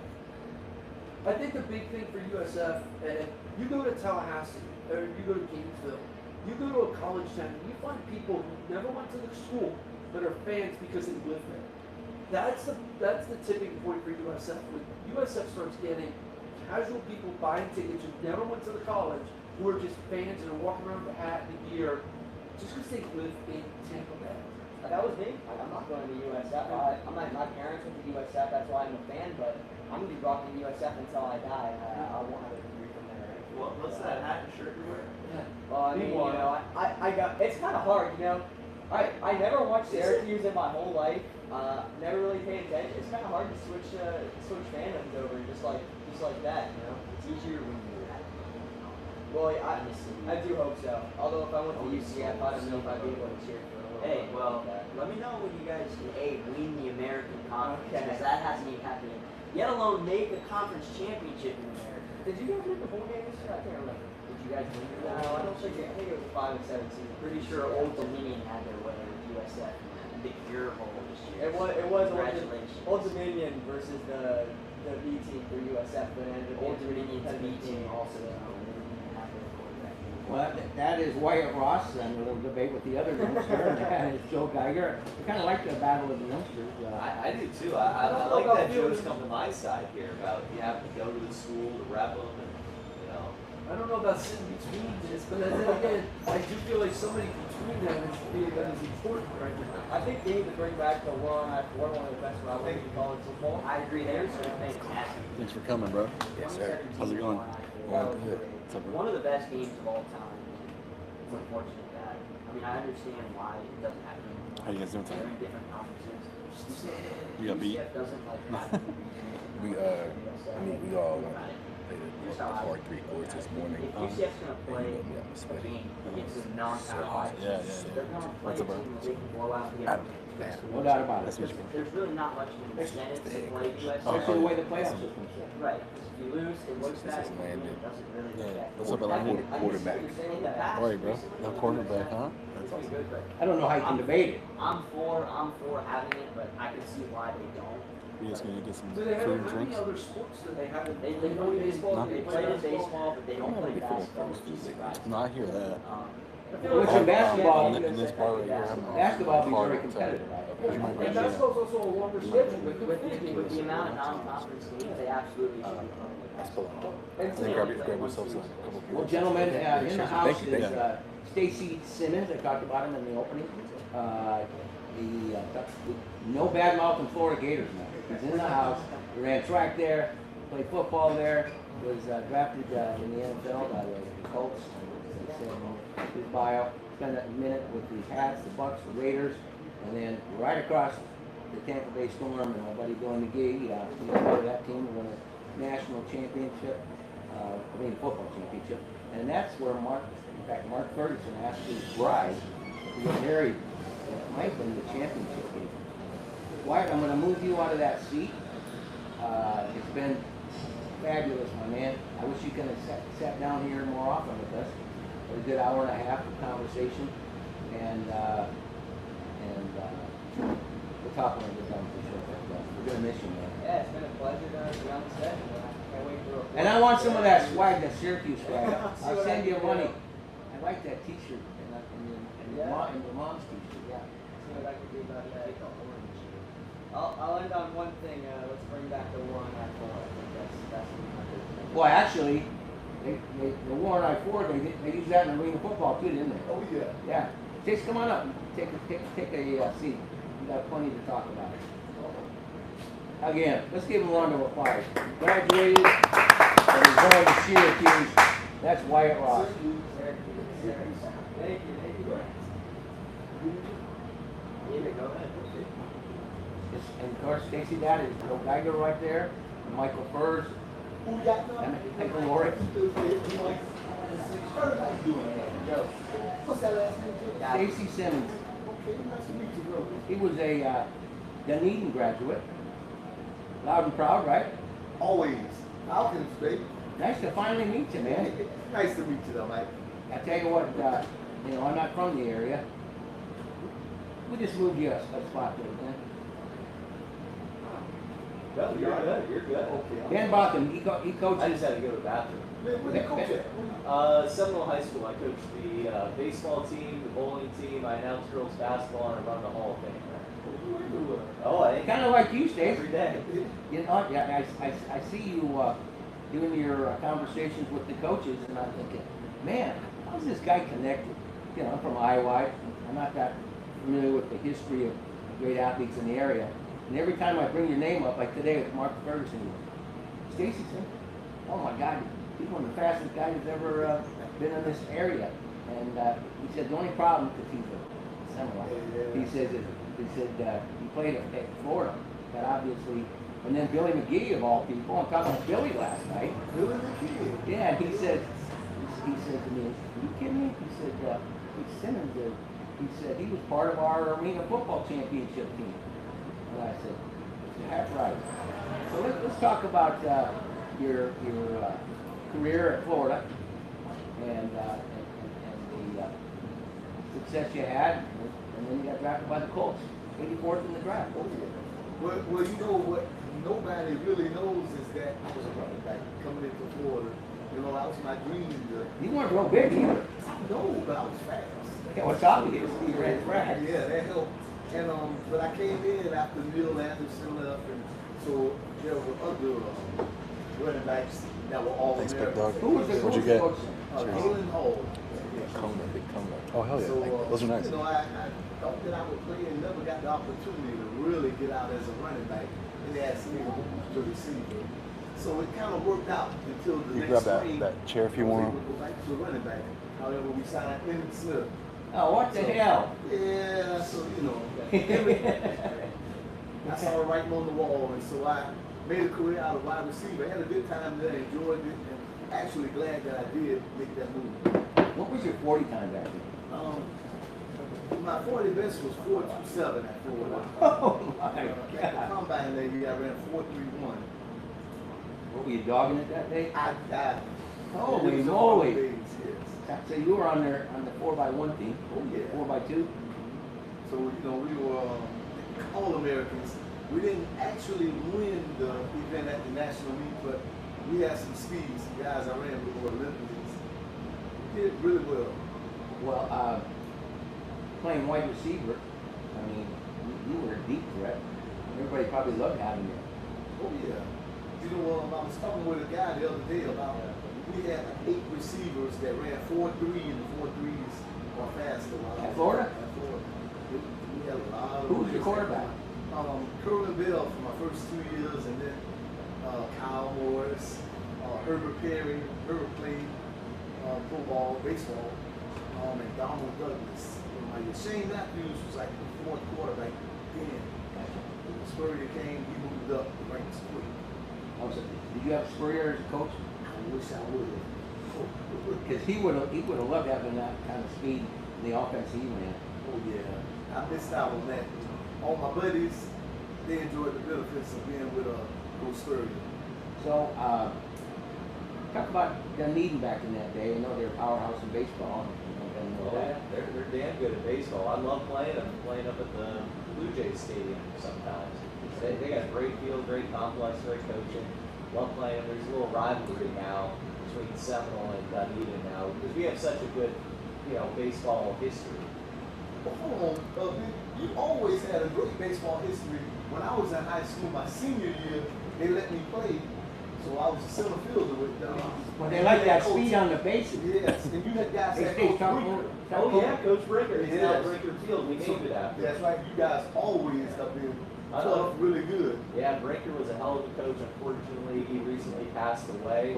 But Coach Brinker, he's a stand-up guy. We have some coaches who coach with them, who played with them, and he left a lasting legacy at Seminole. Prayers to his family and everything. I know he passed away not too long ago, but I think he made it to 100 years old. Coach Brinker was that old? At 99 or 100, he got up there. Okay, so you played baseball, Yes. football, and track. So baseball actually was my first love. I love playing baseball. However, I just had the gift that I could run. So it was really hard for me to play baseball. You know how coaches are. And run track. Back then and run track.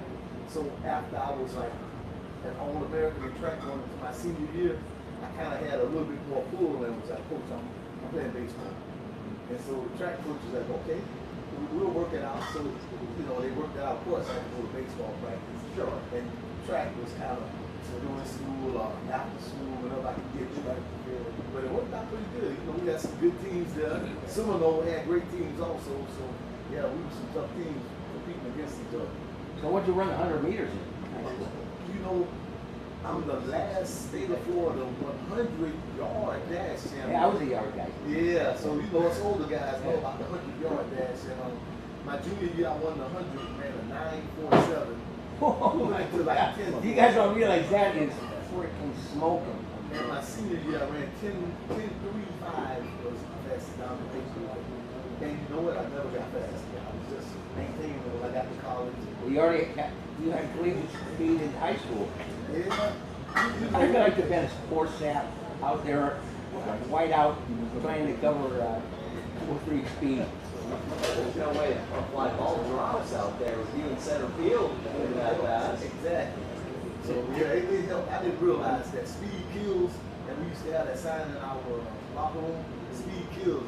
Okay, it just kind of came naturally. Hey, that's me. Yeah. That's what you're saying. Yeah. So did you have the green light to steal anytime you wanted? Man, I did not. I just the old school coaches. Yeah. You did it their way or it's the highway. So whenever I had to tell me to do that, I did. Stole so many bases. I did, but it was just. Yeah, as you said, Chandler Simpson. The right way. That cat. Wonder what his 40 is. Just disrupt the whole game. Yeah, thank you for that breakdown. The speed disrupts the whole game. So you went to the Colts. Who was the quarterback for the Colts? Jeff George was the #1 pick that year. I remember that. Draft 1990, and Jeff was the man. Kind of, I think I was just one of the guys that didn't know, just really naive, and that was the first player I ever seen off back to a coach. I was like, who cussed that coach? Everybody else looking at me like, God, grow up, man. This is the big league. Yeah.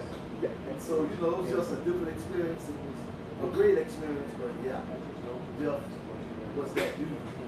So your NFL career was long. Anybody that gets an NFL opportunity, you know, they can't stand it when people minimize. It wasn't in the league very long. It's in the league. That gives you an indication of the kind of athlete that you were. And after that stint, it looks like you made it to a lot of camps. What was that like? You know, in retrospect, and you know, just for you guys, 40 years ago I was drafted.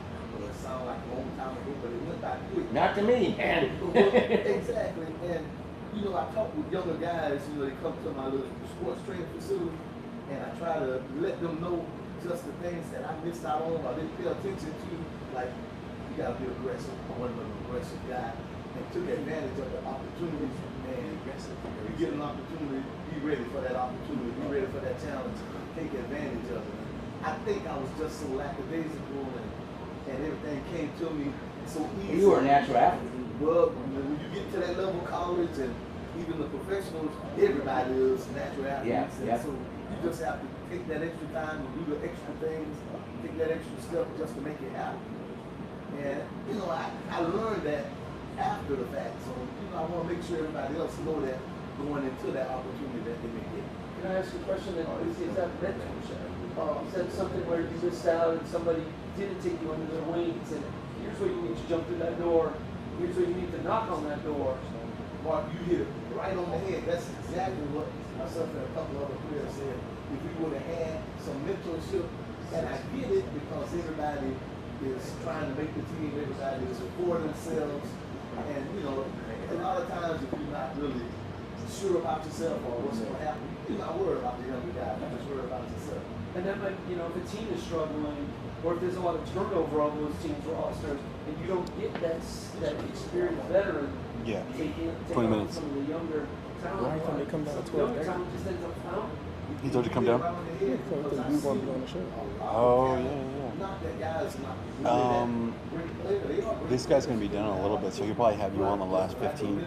Okay. Yeah. That's gonna be sick. Kill this kid's dreams. He's all excited to be on. No. We'll get him on. We'll get him on. We'll go longer if we need to. Yeah. What did the receiving core look like for the Colts at that time? Were you pros, or was it an open opportunity for you? It was an open opportunity. We had some veterans. However, I came in off of a trade through Atlanta when they brought in Jeff George, and they traded away the #1 receiver, a guy named Andre Rice. He went to the Buffalo Bills and had a couple near misses as far as the Super Bowl. And so, you know, I didn't understand that. And, you know, myself and a couple other rookies, you know, we just trying to fit in and get in where we could fit in. And so just the opportunity was there, but we didn't just grasp it and run off with it like we should. Who was the coach when you Ron Meyer, my all-time hero. Obviously not. I remember Ron Meyer. Hey, I don't know if you remember this name with the Bucks, Randy Grimes. Yeah. Randy was the center. Yeah. Well, Randy, we just had him on. He's a friend of mine. He was the center from '83 to '92 for the Bucks. When we asked him, I asked you, Ron Meyer's this time of year, day 3 of summer camp open up across the NFL. What was it like at the Colts summer camp? Did you have a couple of them, a pad? Was it brutal? What was the deal? For me, the levels that I went through, Little League, to high school, to college, to the pros, the easiest level was in the pros. And, you know, When you were a wide receiver, way out there running away from people. Yes, but it just wasn't, when I first got there, it just wasn't like I expected. I thought it'd just be banging and hitting helmets just twice a day. No, we had one laid-back practice. As a matter of fact, I can remember going out to practice in flip-flops to walk through. Now this tells us how screwed up the Bucks organization was, because they were having 3 days. Well, maybe that explains why we were over 40 years ago. Exactly. Yeah. So it was a little more relaxed than you expected, huh? A lot more relaxed than what I expected. And, you know, a lot of times people ask, you know, what was the toughest level? It was high school. High school, you know, coaches don't care. Being the coaches, Oh, I just know tough it. on you. You do everything. Yeah. And, you know, as you start getting up and everybody's more specialized. Well, and they're trying to protect the good athletes. That's what it is. Great athletes in your case.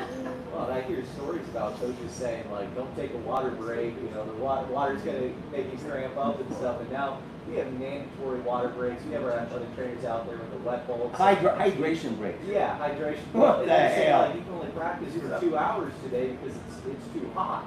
And that never would have happened, you know, back when we were growing. They can barely get away with 4 days. And Mike tells me all the time about 3 days in football practice. They were real. You can't do that. You can barely get away with the 2.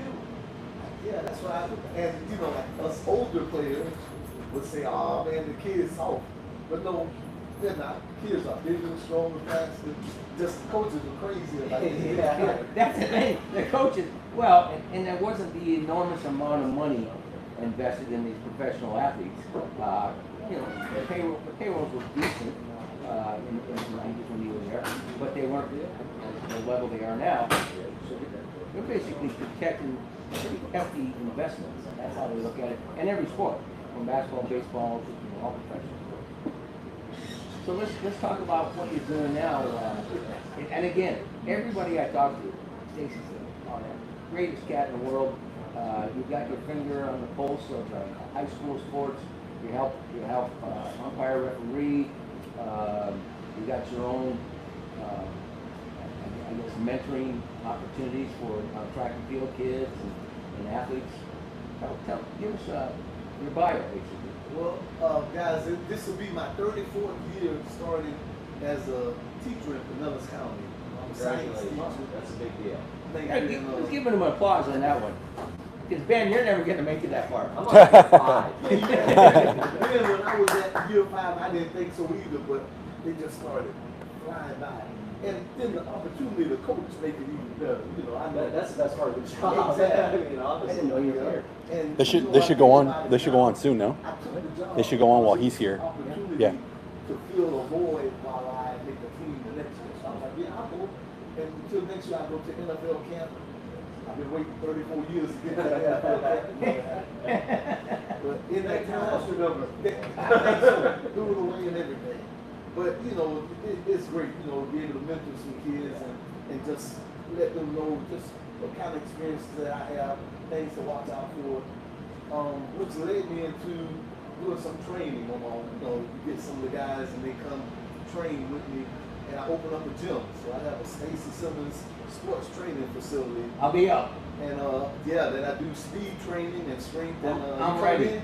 I need a Stacy Simmons stretch class. Yeah. I'm going to stop you right there as far as mentoring. I'm going to move Ben and Michael off the set. You guys figure out. I need to stick a couple bodies up there. I talked earlier in the show that we're going to bring Colin Killens and Alex Colin, you Perez could go from through here, too. Northeast Bandits, 6 and under.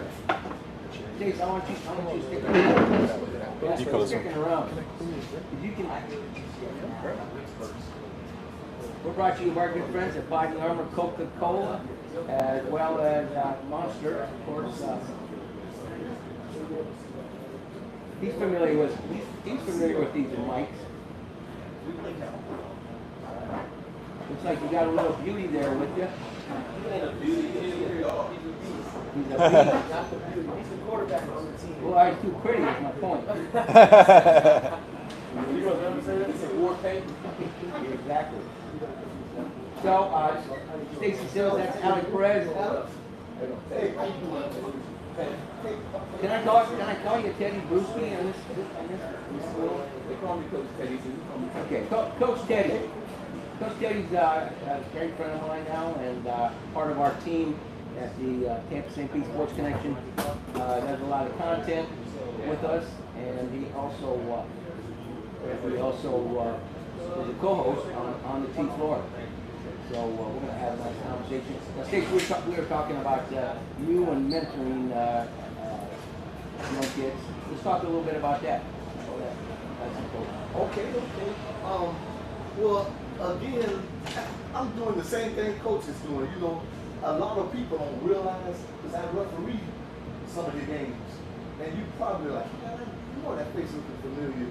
But, you know, it's a great thing that you guys doing out there trying to mold these kids, just teach them. He ran a 4.340, by the way. This young pop order, but you actually want to go to the next year.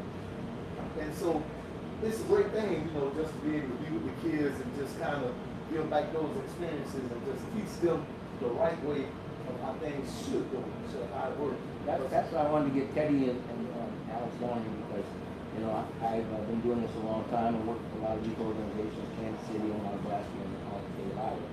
And I respect them because I respect the hell out of you guys. It's such a high pay position.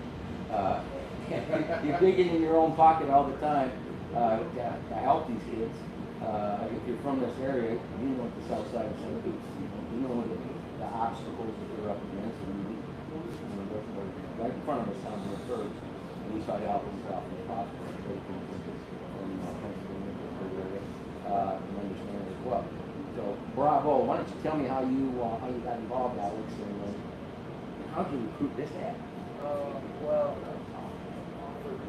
getting involved with football has always been my thing. I played football for 11 years. Where are you from? I'm from St. Louis. Oh, okay. Where'd you go to high school? I went to high school at Dixie. Gotcha. Elvis Park. Yeah. Oh, yeah. But it's really because this was, I mean, I've always loved it. I always wanted to get into it, but he got me into it. Playing last year, we played for his first year, and the coaching just wasn't there really. It wasn't great, so, and they weren't really, you know, football, it's not only, it's a game of life, and it teaches so much things about life, you know, and I wanted to be, the kids weren't getting it from the coach. They weren't really receiving anything, but so I wanted to just step in and I put my name in the hat, and they decided to select me to be the coach, so it was a great thing. Well, God bless those kids. I can tell right now. Yeah, no, for sure. And what's your future high school football? Yeah, he's a dog. That's my stepson as well. What's his name? Landon. Landon, give a little airtime here, my man. Landon, what position do you play? Attaboy. You love football?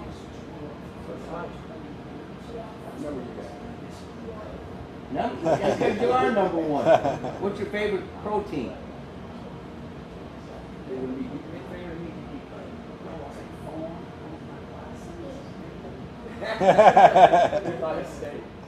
Steak, nice. Yeah.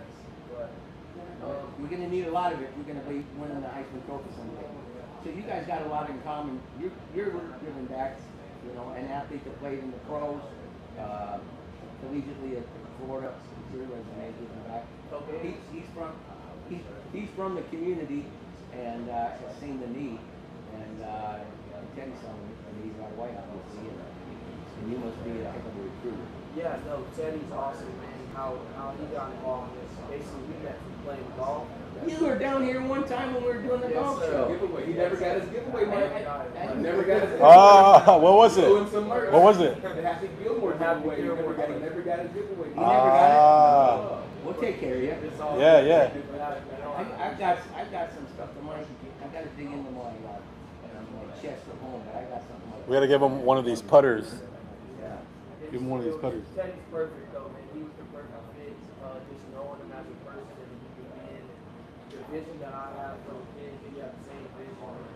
That's mainly the main thing. At the end of the day, we all want to win football games, but it's about the kids and helping them, like you said, stay out in the streets, just develop in life to become a man. You know, football helps a lot. You know, I was talking, Jason knows better than I do. I was talking, I don't know, a couple days ago about having you guys on and this conversation with us. I've been in small positions. I said, man, I start football early. And all, you know, I was talking to you. And they play, you know, 8 months, 9 months out of the year. When you think about where they could be if they didn't have that to participate, it makes it even more important, all right?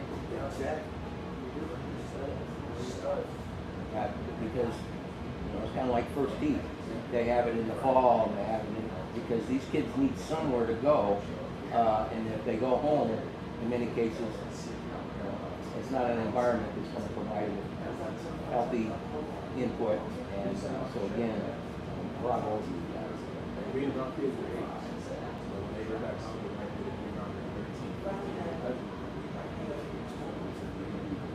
whatever. Let's be in that football practice. Now, I want to be a big shout out because after every game in practice, we're always doing the this house. We got a mountain house in some weekend. It's a slide, party, chill out. You need to open up your own little amusement park. My girl bought me up. Well, you looking for the jamboree? Is that going on? Oh yeah, so we're going to Cindy next Saturday, and we're playing in the jamboree before the season starts. Jamboree, we're going against a team that's coming back from preseason action. So it's going to be a good test for us, and I think our boys are more than ready to go and shop the world. You got a question there? Are you guys what? 8U or 6U? 6U. Okay. So we're with the baby, which is another thing. It's just the patience level that you have to have to be able to teach kids. I was gonna say, I'm 70 years old now. I love my grandkids, but after about a week of them, I'm wore out. you guys are committing months and hours and hours. Yeah. Again, problem. I love it. Another thing which you mentioned about kids and whole, like football also, like our coaching staff, which I'm gonna give out a shout out to Coach Jamal. That's my right. That's all you coach. That's all of them for sure. All of them. Coach Ryan, Coach James, Coach Jimmy, Coach John. You got a bigger staff than they have at high school. We got a technical little rest. Yeah, we have. We got 22 kids, so it's a good ratio. They all have the same vision though, and they all show these kids love that practice. They like Coach Denton said, you don't know what they're going through at home or when they're not at home, so they know when they come to practice, they're going to get some love and some Place to escape and have fun and enjoy it. all that stuff. And you're involved in that level of giving back as well. I am, but I have to take my hat off to them, and I'm an official to the coaches because what you guys do are exemplary. You out there giving your time, you trying to mobilize, and you guys are men. So again, I take my hat off to you and you guys. So you're going to Kissimmee. That'll be a blast. Is that the furthest you guys ever travel? Speaking of, we got our schedule. We're going all around. We're going Ocala. Where are you going? We're going Ocala once, Jacksonville twice, See the state with Gainesville. See the state with the bandits. Well, we're going to represent for our city, that's for sure. Everywhere we go, we're going to represent. Our Northeast is not known really for being a high caliber team or anything, especially at the 6U. It's always kind of been because, like I said, he played there last year. They played more than half the game with 10 kids on their team. So they weren't very successful, and he was having a hard time out there. But You like this team better? Yeah. Attaboy. we have 22 kids this time, so we're never worried about not having enough. And what do we preach at practice? What is this? Fans, teams are fans. So, Bravo, man. I like that message. they play together. It's going to be some more people. He's gonna start being your spokesperson. Yeah, he's all of that.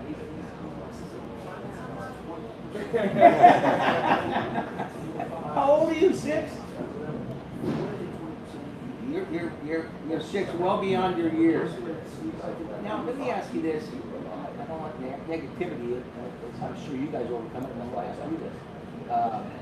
Over the top here. How do you guys handle that? Bring this up.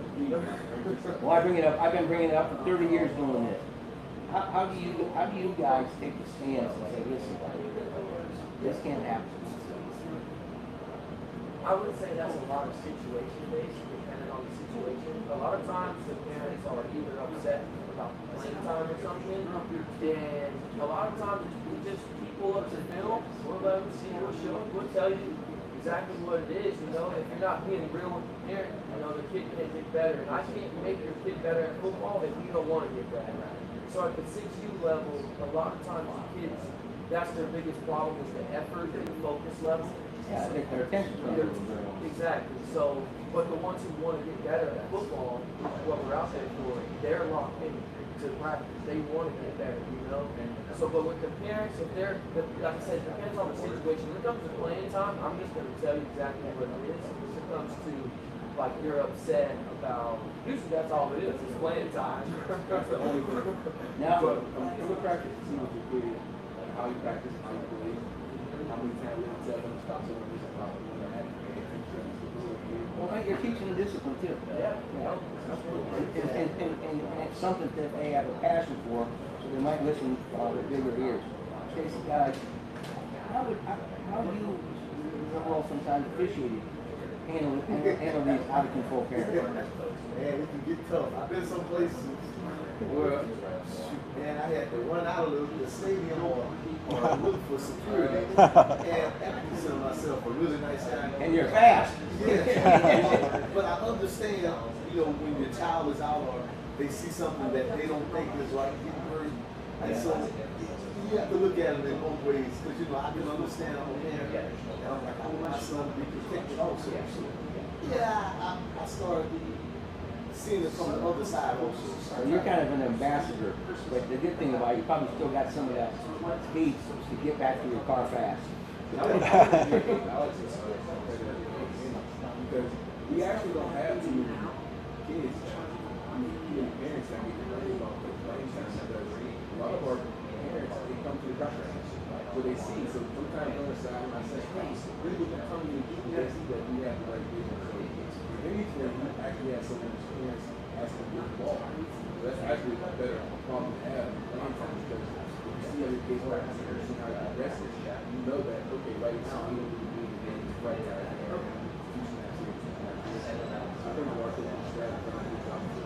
And at this level, you have to impress upon parents that it's a growth process. And you know, back off. This isn't high school. This isn't collegiate level. This is 6 and under. Yeah. And what we're trying to do is build a base for them. And you need to get on board to understand what our objectives are. And tell them again, that's one of our biggest problems is our parents get on board with the program. Showing up late. I hate to tell you, I took a pretty big role back in Iowa, back statewide, back in the day, and I had many leagues that we instituted this rule that if the parents are out of control, then that team would not get to play the next week. And so you imagine being that parent, and he has to come and say, hey, nice work, you know. Duty, you're out of control now, and then the peer pressure begins. And it sounds ruthless and hard, but it worked, and it still works in a lot of them. And they're rougher urban areas, and instilled it, and there was death threats, all kinds of stuff. They don't care. They're not playing because you're immature as an adult. What do you think of that? That works. So, you know, It did I work. also heard of They hated me. some people getting fined after they kick you out for a week or two, and they make you pay, like, you know, like a little small. $500, I guess. How much? $500. That shut them out. Come on, Yeah. That'll shut them out though, real fast, right? Yeah. Well, I appreciate you guys coming up. Hey, you got any last words?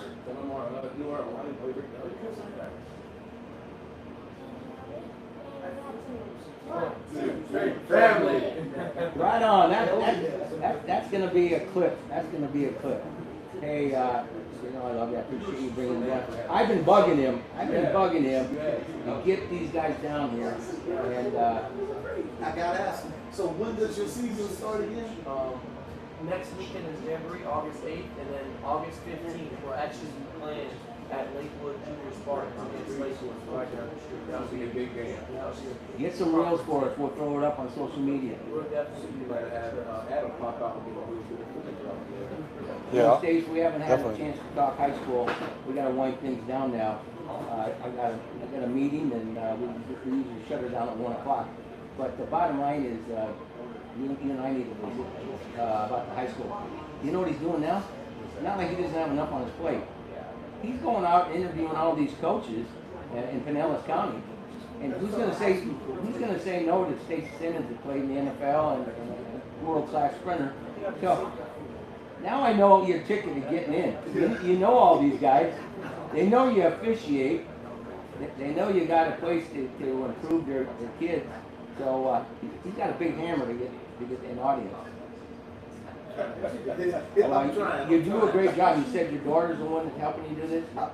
She came up with the idea and she criticized me more than anything about what I need to do and why you did that, you should do this. Hey, I saw it right away and I thought, look how comfortable he is with these coaches. And I thought, who the hell is this? And then I started asking around town, they're like, Stacey Simmons, you know who that is? One of the fastest dudes that's ever left this area. They played at Florida. And then you met Billy McGee, I think, my buddy's guy. Well, Billy McGee was the general manager of the Tampa Bay Storm, the arena football team, when it was the real deal. Yes. And they won the 1995 Arena Cup. In 96. And 96, yeah. Oh, Billy took off for Nashville then. Remember that trader? That's right. Yeah. I was involved with the Iowa Barnstormers. I did our media, I did their program, and I was involved back in the Kurt Warner era. Okay. So I loved arena football. And then got it. Now it's just like you going and putting the pads on, listen to guys. I mean, they pay you $200. They pay you $200 a week. You blow your knee out, and then they tell you goodbye.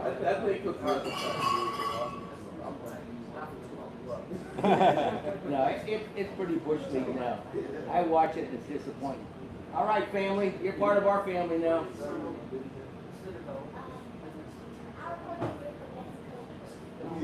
Yes, they are, and you're a smart man, quarterback, number one. All right, buddy. Thank you, guys. All right, I got to wind things down. I'm Mike Rickard for Ben Botham, Michael Lawrence, Joel Geiger, Randy Grimes, of course, my friend down in Texas, Wyatt Ross, the great Stacey Simmons. He's going to be a big part of our world. And, of course, Teddy, Alex Perez, and Adam Fernandez. Solo mission today, my man. Super job, appreciate it. And Joe Bordeaux up there at RadioSt. Pete.com and Florida Sportsman. Thanks for listening to Tampa St. Pete Sports Connection, a shipyard sports production. Wishing you and your families a fabulous weekend. God bless you. God bless America. And as always, be sure to have a championship week. I didn't care if it was